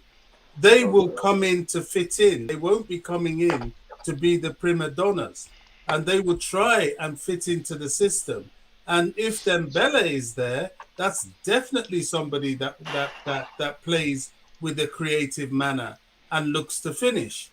We just need fluid attackers. And we don't need big names. Big names are troublesome. Look at what Lukaku did. He came back from injury, came back from COVID, didn't play for 2 minutes and went to the press to talk a whole load of nonsense. We don't need that anymore. We need humble players, players that don't think they've arrived, but think they have something to learn and give it all. So I would really go for someone like Luca Toni. I really would. I think he'll fit us very well because he's very mobile. He's a warrior. He's physical, and he will add something different to the way we've been attacking. Ivan Toney, right? Sorry. Okay, let's bring in. Hey, you know, Bobby, you kept reminding me of that old Luca Toni player, the Italian. Coach, I'll bring you in. Just quickly, let's bring in Nick. What do you want to say? Go ahead, Nick.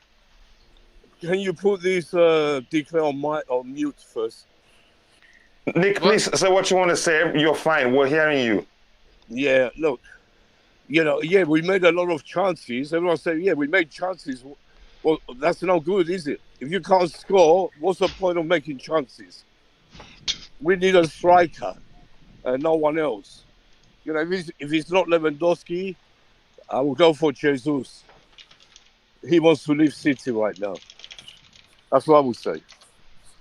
What, Gabriel Jesus, you say? Yeah. If we can't get Lewandowski, bring Jesus in. And you think he will fit he will fit perfectly into Tuchel's system? He has more chance to fit in Tuchel's system than any other player I can think of right now. Yeah. Okay. Okay. I think he made a great point there. But what do you think about Salah? You haven't told. I know you just made your mind. But go ahead, talk why. Tell us why you don't want him. Why you think he won't work? Chelsea. Salah was rubbish at Chelsea. He was the worst player I've ever seen in my life. And I don't want that Salah Liverpool scumbag to anywhere near Stamford Bridge. No, Salah, he ain't coming to Chelsea. Forget it. You can win. Whoever wants Salah, they can go to Liverpool. Go follow Salah. He's not a Chelsea man. All right, I get your argument. I think, Bobby, were you still speaking or are you done? Yeah, I mean, I must say, Jesus is a good shout, especially if we can get rid of Werner, because I think he'll do a better job than Werner. But just as Declared said, there's room for perhaps two up there. If we indeed get rid of both Werner and Lukaku, who I think are the only two that should be under threat, we have room to bring in two more people, and they don't have to be big names or people that have already. Bobby, can I interrupt you 1 minute? successes. Well, let me interrupt you because we can't bring too many players. The most players we're going to get are going to be defense and midfield. Maybe one attacker. So I don't know where you get all the. We can bring two in. No, if players leave, they'll need to be replaced, won't they? No, That's the That's the point. truth. Yeah, look, that's the Wait truth. a minute. Wait a minute. Mhm. Wait a minute, coach. Look, if Werner's going to go anyway, but you don't bring Salah to replace Werner or anyone else or any other player. Well, like Jesus, yes. If we can't get Lewandowski, there's only one attacker what we're going to get, apart from Dembele. So that's two attackers then. Yeah, so that's it. We're going to get three. We're going to get. We got If we don't get Lewandowski, I think Jesus will become. But we're getting Dembele too. You said Dembele or Dembele, Jesus or Lewandowski. Yeah, Dembele, so that's two attackers. Don't mix my words, Declare. How many attackers are we getting? I said we need one more, and that's Jesus. Dembele is an attacker. Forget Dembele. I'm talking about the. Well done. Just let him finish. Go ahead, Bobby. Go ahead, finish. Nick. Fair, can you just go and mute your mug and go through that idiot GNA, where you belong? All right. I'll do what you don't tell me what to do, mate. Bobby, I think you've spoken. I want to bring you in LSC. Your thoughts on everything. Yeah, I agree with you a lot regarding Mo Salah. Yeah, I agree with a lot of what most people said in the panel. He's just gonna be here and then walk around the pitch, walk around the training ground like a superstar. Yeah, it won't be ideal for us, even though it might be able to do the job.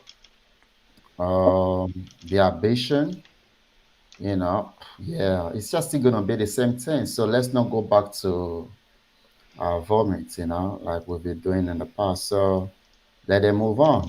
He's won the Champions League. We won the Champions League. We are the current world champions. So I don't necessarily agree that he's going to say that Liverpool is above Chelsea. I don't see it that way anyway.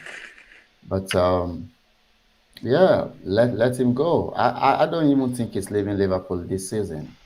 He's probably going to run out his contract and leave on a free next 2 seasons. So that ship has sailed. Let him go. And on the issue of our players, that won the trophies, people like Tomori and all of that, I don't see it as as something that we should be sad about as a fan base. As a matter of fact, I'm very, very proud of them. Today, as far as I'm concerned, that's a testament to Cobham. That's a testament to Cobham, and people will see Cobham to be an institution where they can rely on, to get the best players. So the only thing I can say is, if we get a better contract for them and, bring out the one that can help us win our team. Our first team at Chelsea is not a development team. It's not a development squad. So we must, have that in our back of our mind. All right. So any academy player that succeeds, then we can integrate them into our first team. Mm-hmm. I'm very, very comfortable with selling, our academy players, to raise funds, and they can go and make it elsewhere.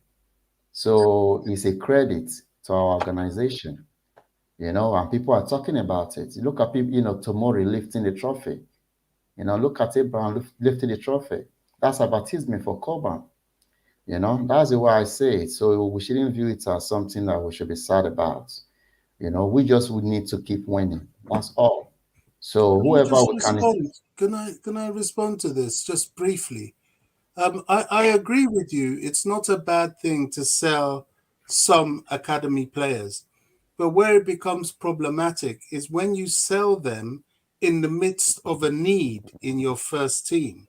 Getting rid of, for example, a defender like Tamori when you need defenders, and sort of midfielders when you need midfielders. That's where it's a problem, because what we're doing is breeding them for others rather than ourselves. We should have first dibs on our own products from the I totally agree. That's why the role of the director of football is very, very important. And we need stability for the manager, to know. I know Tomori left not under Tuchel, understand? So, and there was no concrete arrangement to bring him back, So, I think we have a buy. I don't know if we have a buyback clause for him. We do on tomorrow. Okay, so if we don't sell players these days without adding a buyback clause. If we do have a buyback clause for him, then we already have solution for that left-hand side. We already have solution if we can bring in Koulibaly. However it is, but we also have situations where, like in the case of Tino Livramento, he doesn't even want to compete with a fellow academy graduate in Reece James, because we know that Aspilicueta doesn't have much time with us, So these are some of the things, if they want to come in, if they are good enough, then we can integrate them. But if they are not, then we can sell them, and we shouldn't moan about it as long as we keep winning, So, to me, it's like we are dropping a standard from the days where we were serial winners, where we used to have, I remember when we just have about 2 or 3 academy players that made it, but now we have a whole lot. And some people are still out there screaming that it's not enough, So that's where I have issues, So as far as I'm concerned, Mo Salah, I don't want to hear. Amada Broja, bringing him, I believe it will fit in. He has that hybrid characteristics of a striker, and I can even play that. Timo Werner will be the one to lose out, So if Lukaku so far is the established one that is leaving, I don't agree with the idea that we can still, consider having him next season. We are not the one forcing him out. Let's not forget that. He was the one that sacked his agent and appointed lawyers to go speak with Inter. That's the situation. This is not Chelsea making the moves. This is him, telling us that he wants to leave. So I don't see how we can bring him back. So that ship had sailed. All right. So if the idea that Dembele is already sorted, then we just need one more. But does that mean that what happens to Timo Werner? What happened to Callum? If we are bringing in Broja and we are bringing in, don't forget, Gallagher, to compete with Mount. So there's a whole lot of issues here. Yeah, thank you very much for taking some time, to address them the way you did. I think it's important that happens. Again, let's move on. Before we talk about, let's quickly talk about Mane. For the case of Mane, I want to start with you, Declan. Your thoughts. I think you could say he's a more complete player than Salah, if you ask me. And I take Mane over Salah. I think Mane was fitting well into our system. But then again, there are other factors that when you look at them, you see the possibility of him coming to Chelsea is very, very slim. Declan, your thoughts? Yeah, kind of probably a similar answer to about Salah, but not on the same degree really. Characteristics is what we need. The Mane type player as well is what we can use. Goal scoring winger, perfect. Mm-hmm. He's had dips in form now and then as well. So there's that as well, where he's missed a lot, and then he comes back and has some different forms as well. But I think I found out that he was on a really low wage till now. I think he was on Rumors 140 or something. 120. Rumors have it is on 120. Yeah, so Yeah. they signed him, and they signed him on I think a 5-year, and he never got a pay bump, and I think that's why he's probably leaving for a big deal, for a big sign-on fee or something like that. So in the same case as compared to Salah, he's also looking for money too, and maybe all the reasons I said about Salah apply to Mane as well. But if we can make it 250 for him, I'd take him. Yeah, so that's why I said it's in a different degree where, even if we double his wages, he's worth it. Where Salah is looking to be one of the highest paid in the EPL. Or even, I think Kevin De Bruyne has that now, and I think he's looking for something similar. So that's the difference. But I mean, it's going to be a bidding war. He's going to go to where the money is. If Bayern gives him big money, whoever, and also he might be respecting Liverpool in a way where he lives abroad and not here. So I think there is a factor. But regardless of that, it would be great to get him. He is looking for the money. He could have the same problems that I mentioned about Salah, about he'd done it all, and it's all about money at the point, and maybe doesn't have to play well. It almost is a little bit of downgrading teams.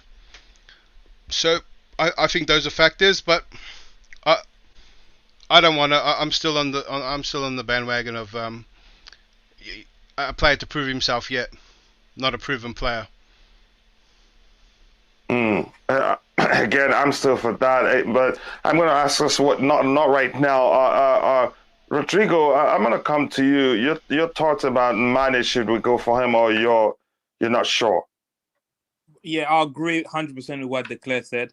Mane, put on paper, Mane is exactly what we need. If you were to describe a player that will fit in our system, that will come in and do bits for us, would be a player like Mane. But again, my thing with Mane is he tired of the league?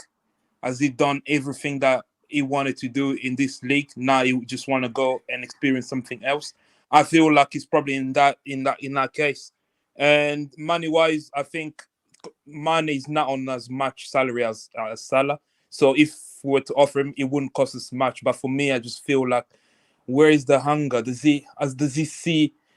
I don't know how we pitch the Chelsea sell to Mane and to tell him, right, leave Liverpool, come to Chelsea because we have this great project, and then you'll be part of that project. I don't know how we pitch that to him, because I feel like it may be for him coming here, what is he going to achieve anymore? Like, he knows the league inside. He knows Chelsea have issues deeper for us to even challenge with his current team and to challenge with City. So again with him, I feel like he's someone from outside looking in. I feel like Mane is someone who has a lot of respect for his employers, respect to the Liverpool fans, and I can see him, if a choice was stay on the table, stay in the league or going abroad, I think Mane goes abroad, and I wouldn't blame him for that. I think one player that Declare mentioned, Pedro Neto, I'll take Neto in a heartbeat. I think Neto or Podence. Podence is a bit more, they're both injury prone, but Podence remind me of Love Hazard. But I'll take Neto for his directness and his ability to find himself in really good area and his knack for scoring huge goal for Wolves. I think we need to look at Wolves as a place where we can get few players. Like, there's Neto, there's obviously today we're not talking about midfielders, but I was going to mention Neves. But players like that, players that are on they're coming up, they just need a break to play for a big team where they can then establish themselves. And if later on they have dreams to go to Madrid or Barcelona, they can go.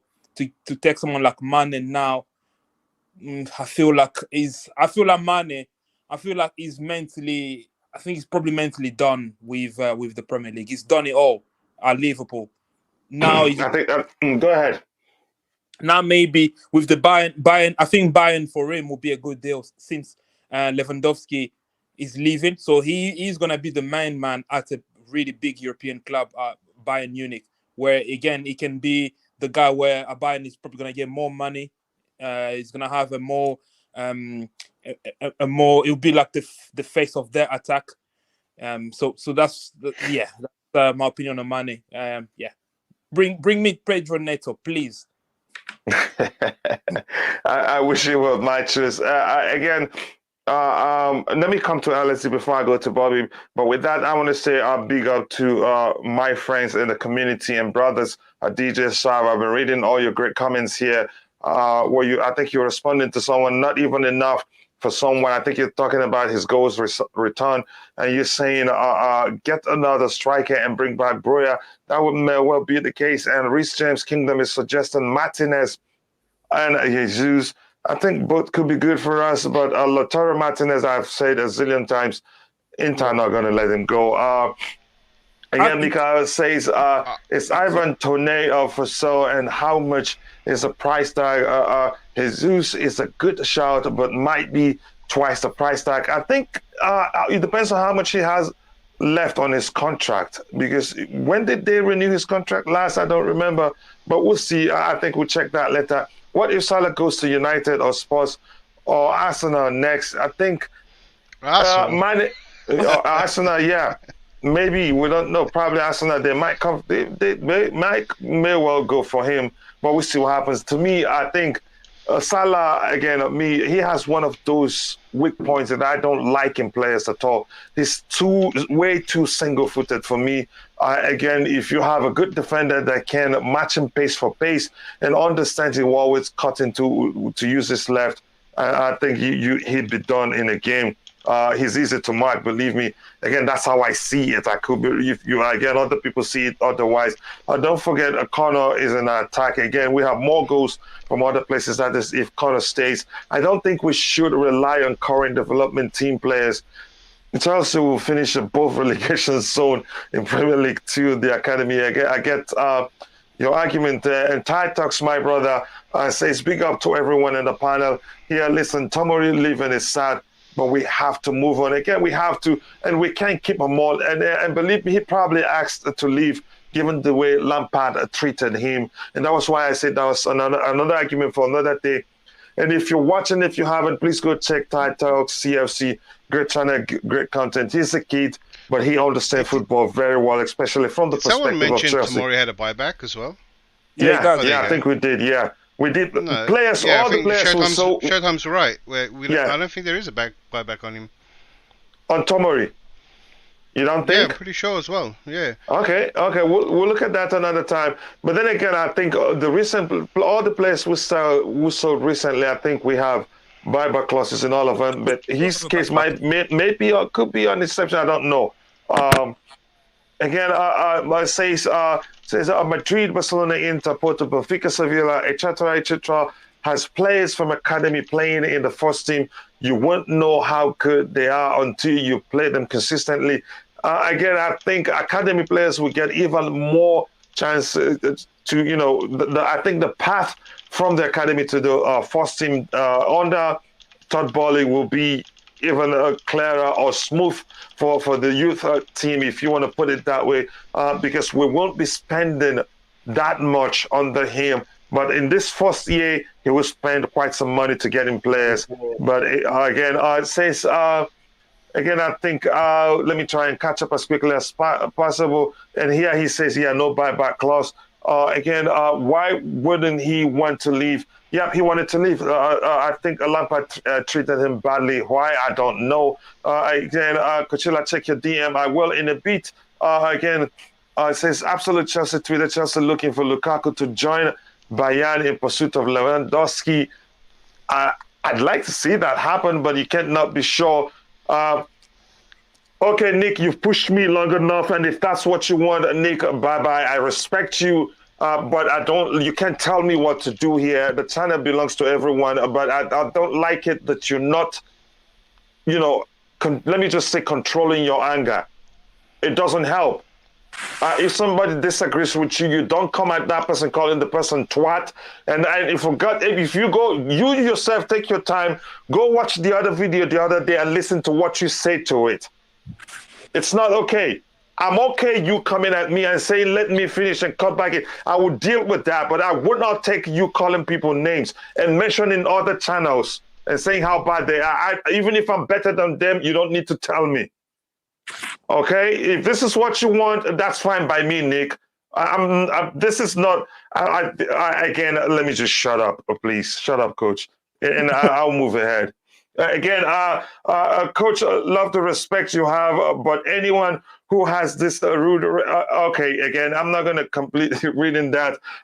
Jesus and Dembele and even Mane and Salah suits Tuchel system more than many traditional number nines. Again, the argument here, he doesn't fancy traditional number nines. And that's why we must be very careful on whoever we're looking to get. Again, I'm going to keep going down here saying anything else do not see in your brother's channels, Almighty Blues FC nowadays, do a stream with him. I kid my brother is very busy, and I'm very busy too with my channel and other stuff. But he knows whenever he says come, I'd come. Probably he doesn't want to do that because he feels like he will be inconveniencing me, and I'd find it difficult to say no to him. And I know if I invite him, he'd find it difficult to say no to me either also. But I don't want to inconvenience him because he's running 3 channels: one cricket, one Almighty Sports FC, and then also Almighty Blues FC. So it's not easy. It's not like I don't want to. No, I will. And again, he's my brother, and he knows how much I love him. Again, let me see anything here. So many good shouts, but let's get them all. Exactly. Yeah, that's funny. We can only get one, but let's see what happens. It says, Coachella, the club structure is an issue. I don't necessarily think that's the case, Ty. I love you, but I disagree with that one. Again, that's a path for the younger players. Again, I think partially you're correct, given that the club wants the manager to win and don't give them enough time. So managers usually don't want to risk it. They want to get in the best players in the world to start winning immediately. So I could say, yes, you're correct. Again, I think I'm going to skip a few comments here, so if I'm all caught up, so that anybody else that wants to come in, it can come in. Again,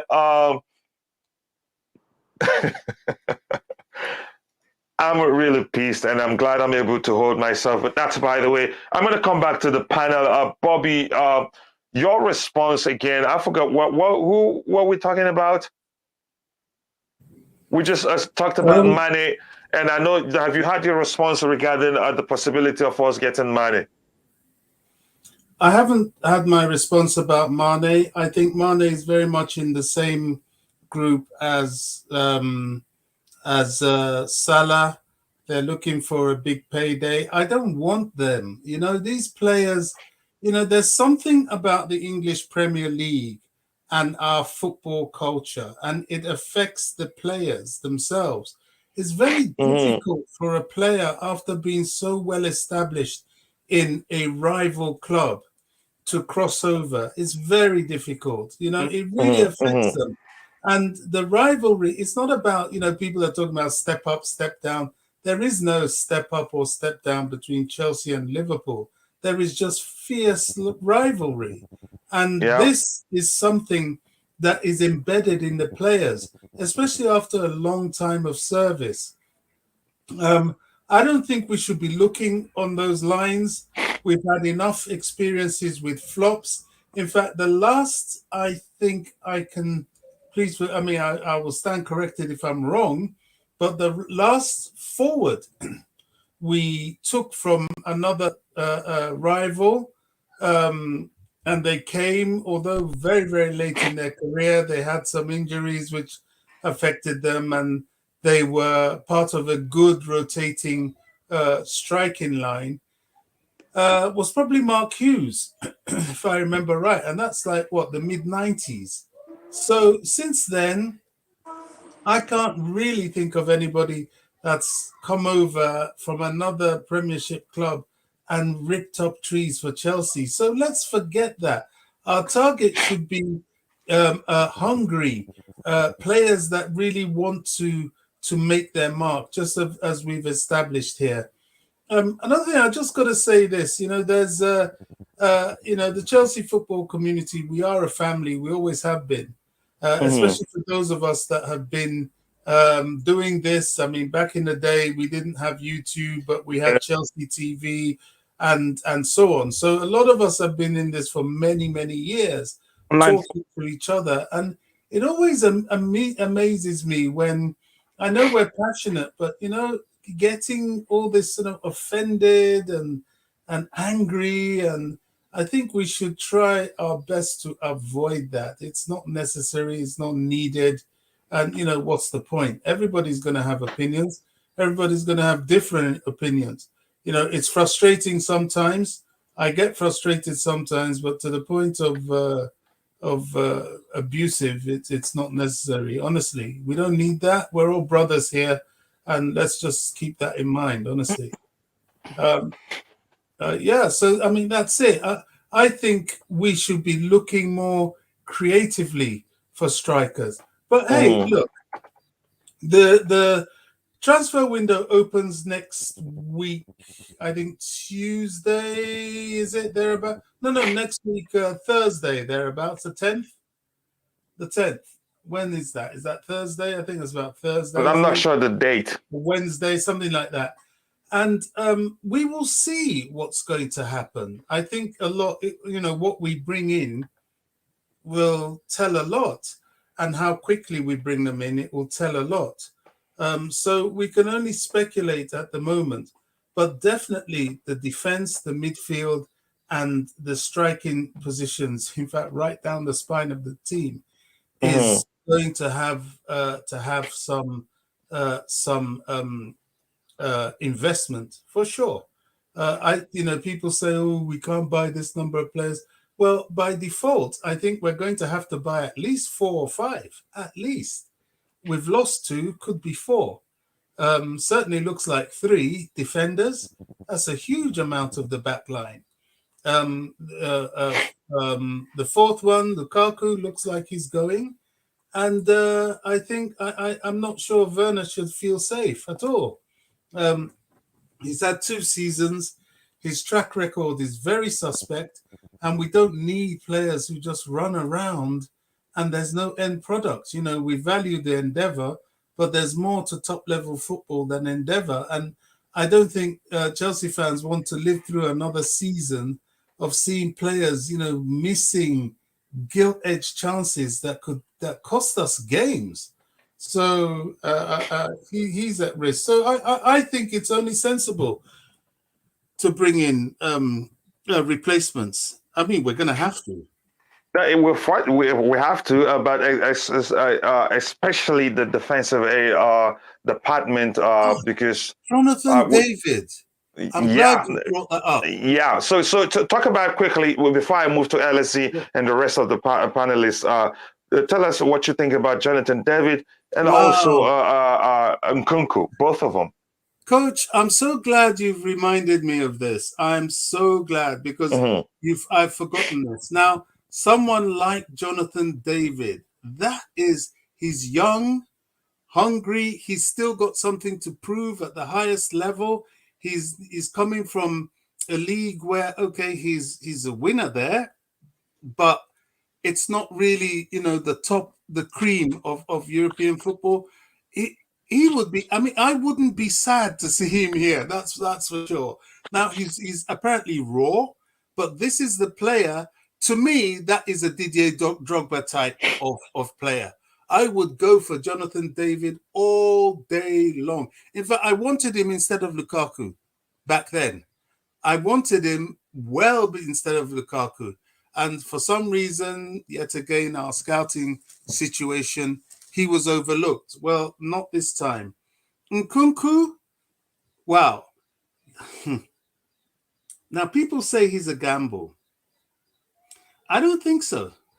I think Nkunku would complement everything Tuchel is about. Imagine a team with Nkunku, Dembele, Havertz, and Pulisic. The flexibility up front will be phenomenal.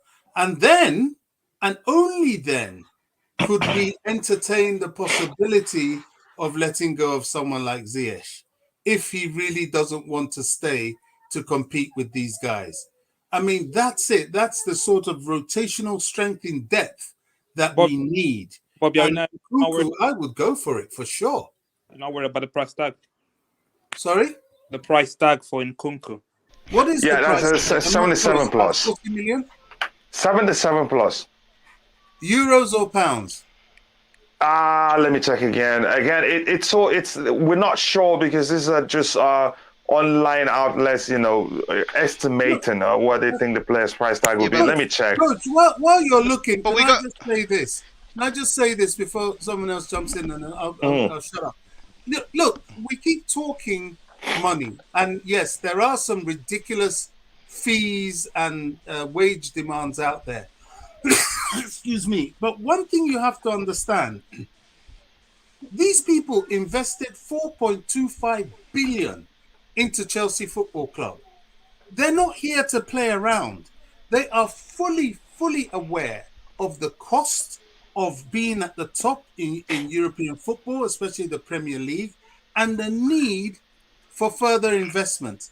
They're quite prepared to take some losses in order to get some gains. So all this shrimping and cutting and economizing, it's of value to a limit, but they know their first season, they got to spend money.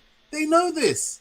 So, I can see quite an expensive layout on players this first season because we've got to get to the top as soon as possible. Chelsea's financial model is based on us being at the top, and they've said this.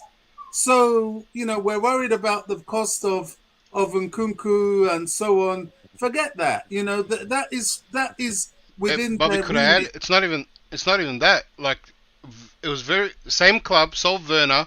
The price tag was suggested that it was around there, and we ended up getting Werner for 50 or 40, something like that. There you go. So there you go, and we can give them back Werner as well, probably. And Werner was actually more proven than Nkunku. Like he had better stats. But you know how they differ. You know the difference between the two players.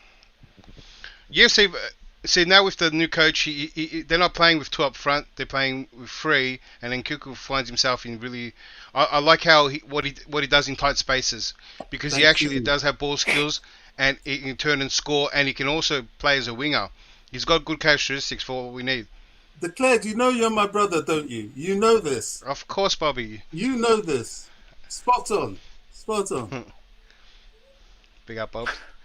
Yeah, we know how they differ, and I know Declared knows that. Let's see your thoughts on Nkunku and Jonathan David before I go to DJ and Eric Blue. And by the way, Eric, my brother, how you there? Can you hear me? How you there? Yeah, before I go to LSE.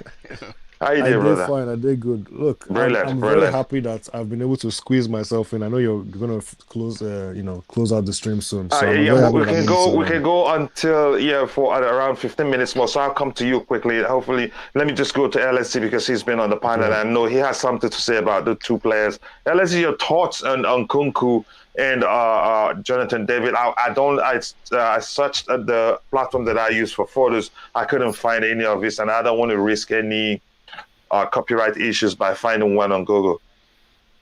Yeah, they are not bad shots at all. I like both of them, but and I agree with the characteristics laid out earlier on, by other panelists.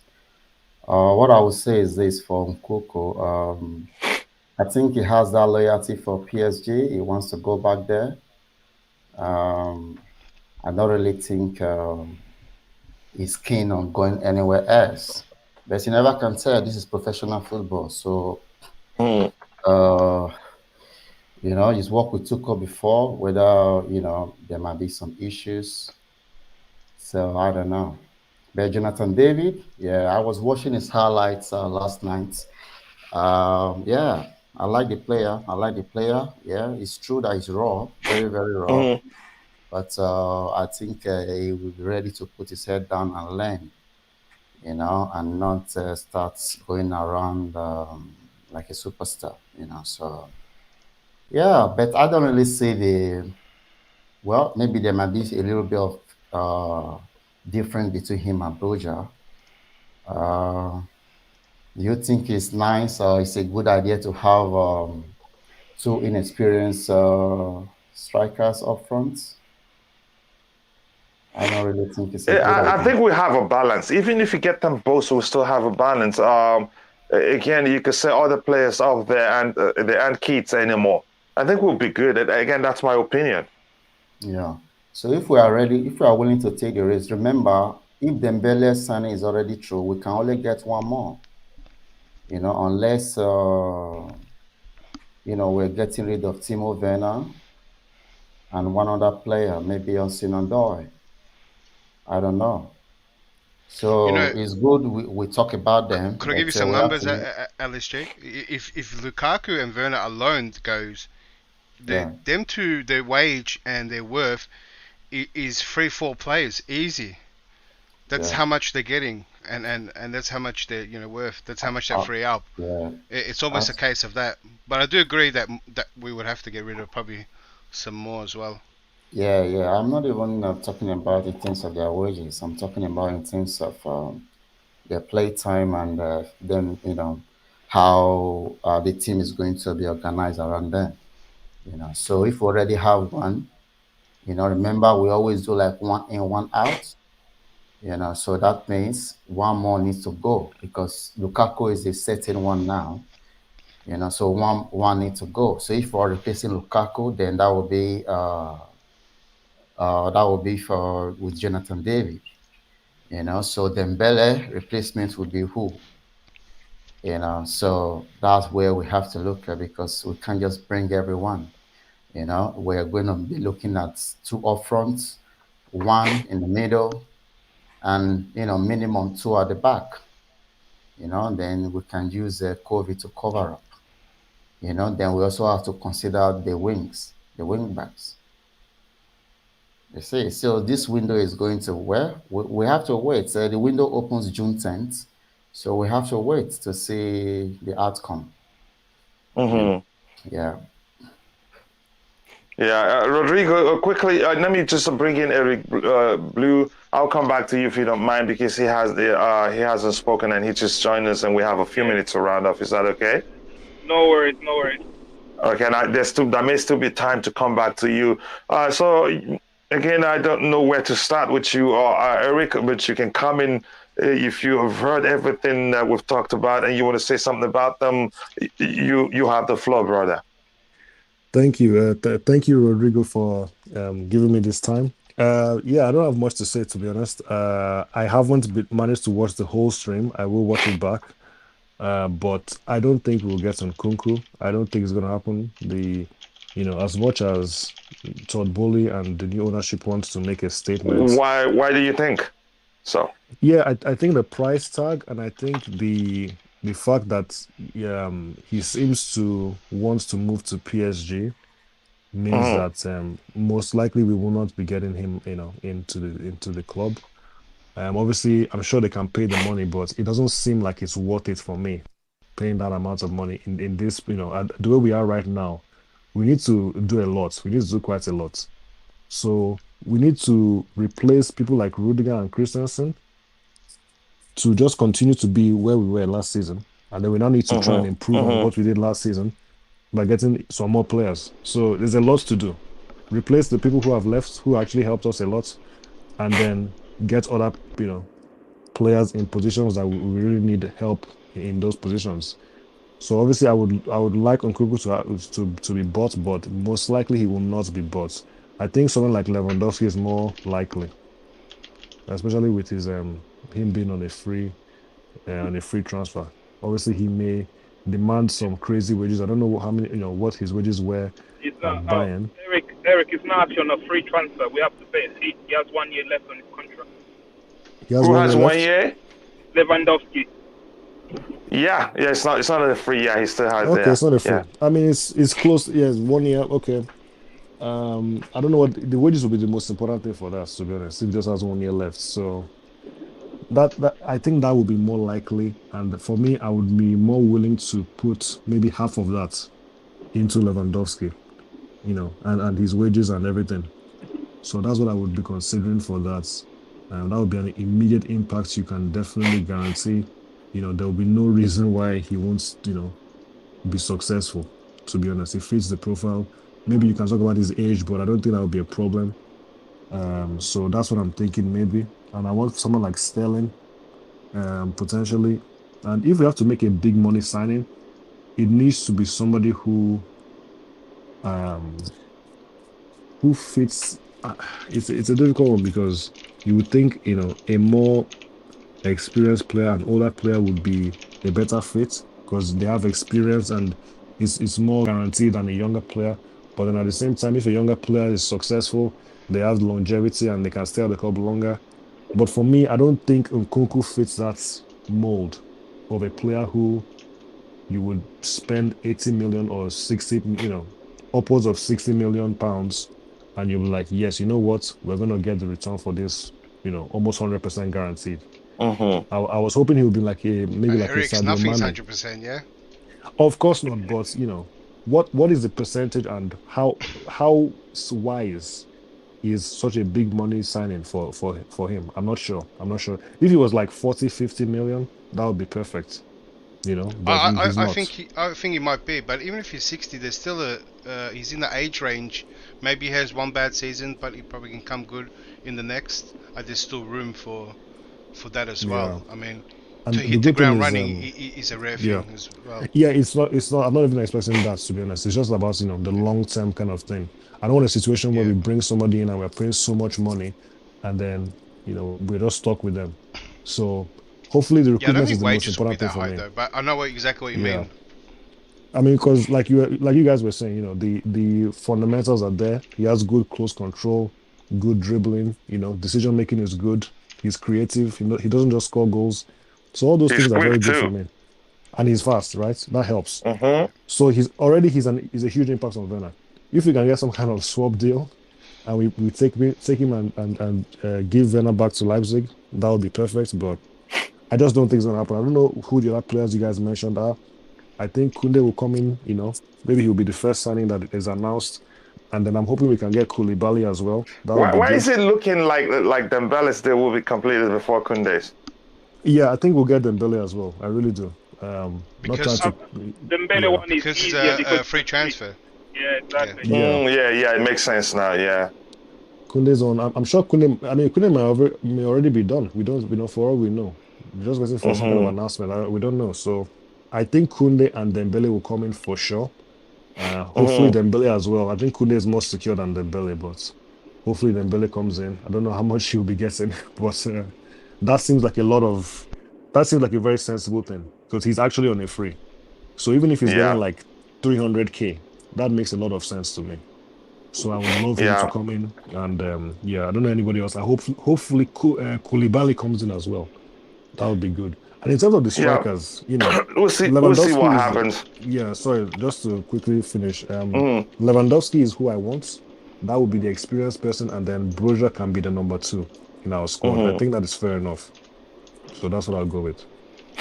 Yeah, again, hopefully I'm finding it difficult to highlight and comment. I don't know why. If you haven't, please go check Thai Talk CFC. I think we were, discussing a plan to stream simultaneously on this channel, and he's at the same time, again, I hope we'll find a solution to that because he understands football very well, especially from the perspective of Chelsea. And I think that would be great if we're able to find a solution to that. And Eric, thank you very much. That's a great input right there. So DJ, you have the floor to round off the show for us on everything we've talked about again, because we don't have too much time. Yeah, so big up to you all. Obviously, thanks for having me on your show as always, Kachila. Interesting debate of what was going on with all the players you guys have been mentioning. Like Eric, I also agree. I don't think Nkunku will be coming in as much as I'd love him to come to Chelsea. I don't think somewhere or another. I think your audio is an issue. It's a mad mix. Yeah, your audio. Is it a mad mix again? Hold on 1 second. DJ. I think possibly DJs, I don't know, the spirit of DJs are following him and mixing when he doesn't want to. So, Rodrigo, anything you want to add quickly? Just a minute. Why we wait Yeah, for Lee, DJ? just a quick one. I wanted to say I've got my reservation on Nkunku. I want to see him for another season. I want him to stay at Leipzig so he can do it again next season. And by the time we go back, he'll be worth. They be telling us 300 million. Could be, because it could be Nkunku could be another Michu, or it could be a Haaland, someone who's gonna blossom.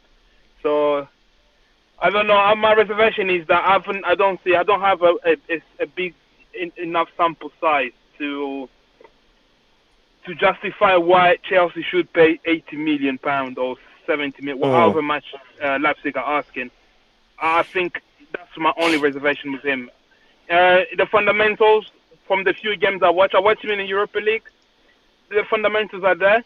He's obviously an upgrade on Timo Werner. If he's coming to play like on inside forward, of course he is. And I just want to see more of him. Like maybe next season. Now obviously his name is buzzing around. Maybe next season I'll make more of an effort to actually watch a lot more of Leipzig game if he stays there. Yeah, that's literally that's my only reservation is sample size is not big enough to justify £80 million. Yeah, I think we'll see what happens again. Well, that's where we're here, to have the debate. We'll see what happens at the end of the day. The transfer window is approaching. We'll open soon, and we'll see what we're able to do. I'd argue we don't have enough money, and Declan and Bobby and Tripoli also rightly argued the owners are allowed to spend quite a lot of money because it will be seen as investment again. So it makes sense that we're going to be able to get as many players as we can this window. But it remains to be seen how we approach that. And let's see, while we wait for DJ to come back quickly, your final thoughts on everything we talked about. Yeah, I would say that we'll have to wait as a fan base for the window the window is open anyway, even though it's not officially open. Yeah, you can talk with players, but they can't join you no matter how. Yeah. They can't join you officially. So, to my understanding, the Kunde deal will be triggered automatically as soon as the window is open. Same with the Belen. Yeah, better. For the players up front, we discussed quite a lot of players today.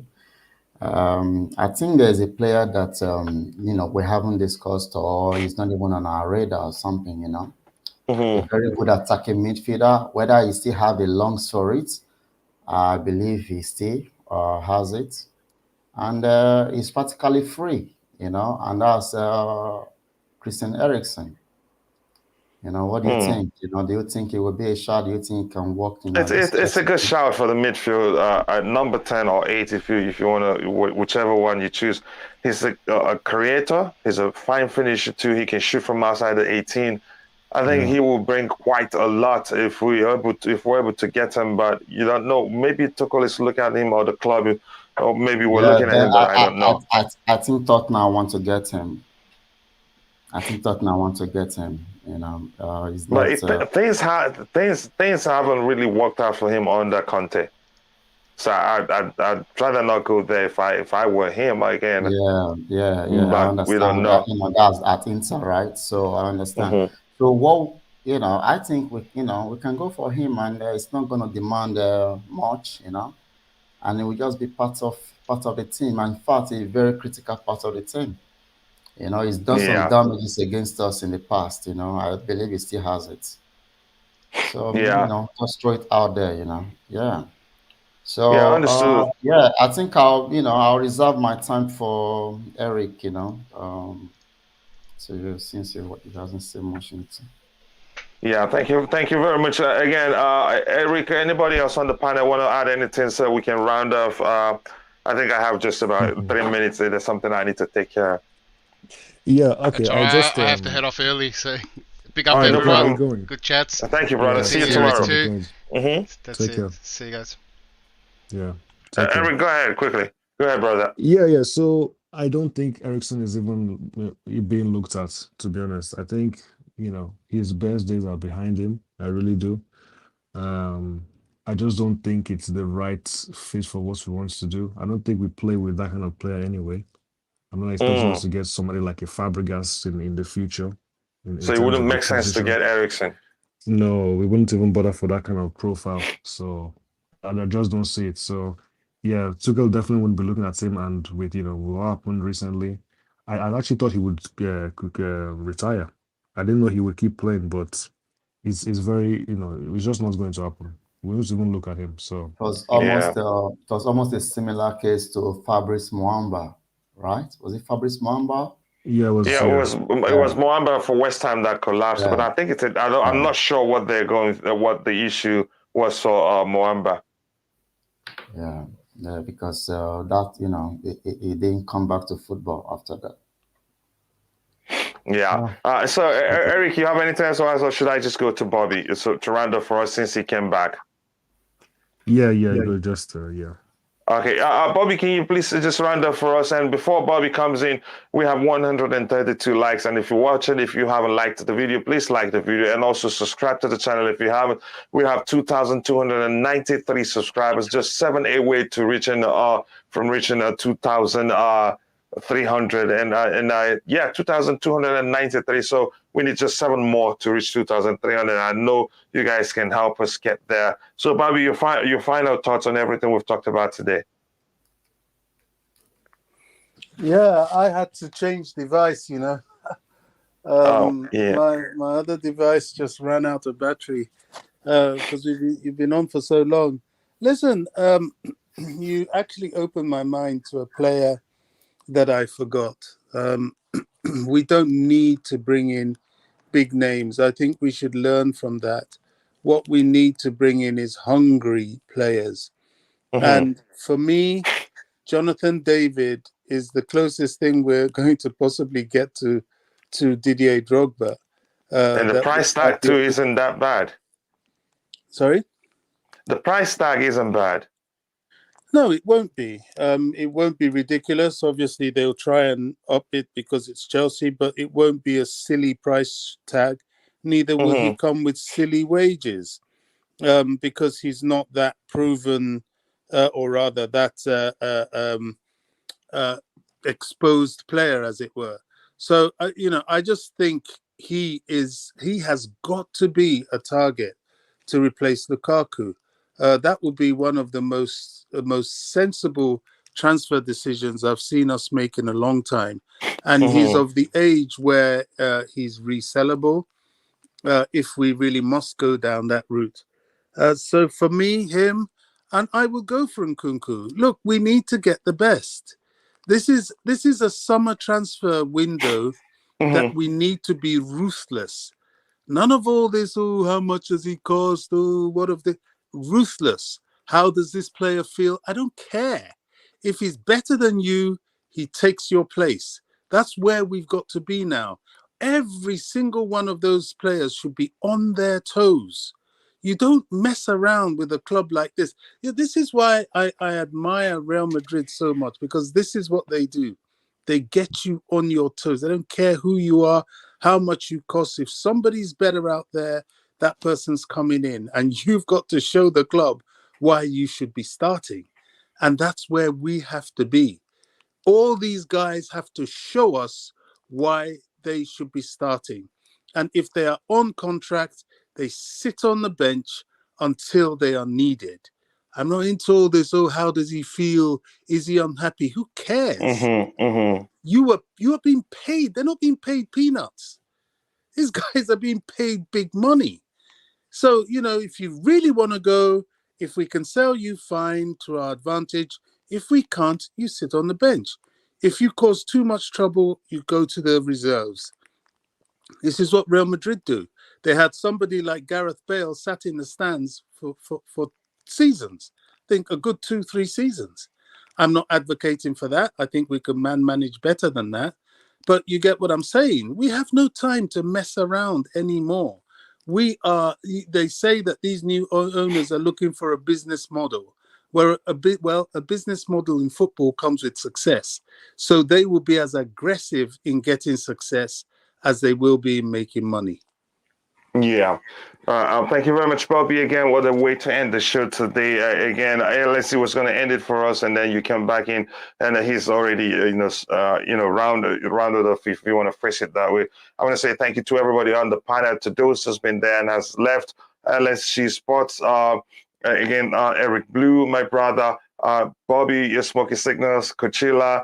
And that's me again, of course, Chelsea Perspective. Please follow us and follow these great panelists and follow them on Twitter. I think if you search Eric Blue, I'm not sure that's his Twitter handle, but I'm going to try to remember to provide his Twitter handle. Follow LSG. If you follow LSG, I think you see the same image. Correct me if I'm wrong, LSG. And if you search for Smoky Signals, you see the same image. So follow them all. I want to say thank you to everyone that was in the, to those that were in the chat but are not there right now, and to Thai Talk CFC. Please go check out his channel and make sure to subscribe to his channel to help him reach 200. I don't know if he's reached 200 right now, but if you haven't, please, even if he's reached 200, go and support him so he can grow and get to 1,000 as soon as possible. I want to say thank you to my brother Mikael for finding time to be here. Always good to see you around. I know how busy you are. Thank you to Steve Chelsea. Thank you to the queen of the house, Just Viola. I can't find her comment anywhere here. And to every other person. If I missed your name, apologies. I'm human after all. And with that, I say thank you. Later in the day today, we have a late night show saying things from the UK perspective, where it's going to be a daily show. Also, we'll be looking at what's out there regarding Chelsea transfer activities, and we will bring them to you as they come. So I say thank you. See you guys during the show or during the for the next Blue Morning show tomorrow. God bless us all, and bye.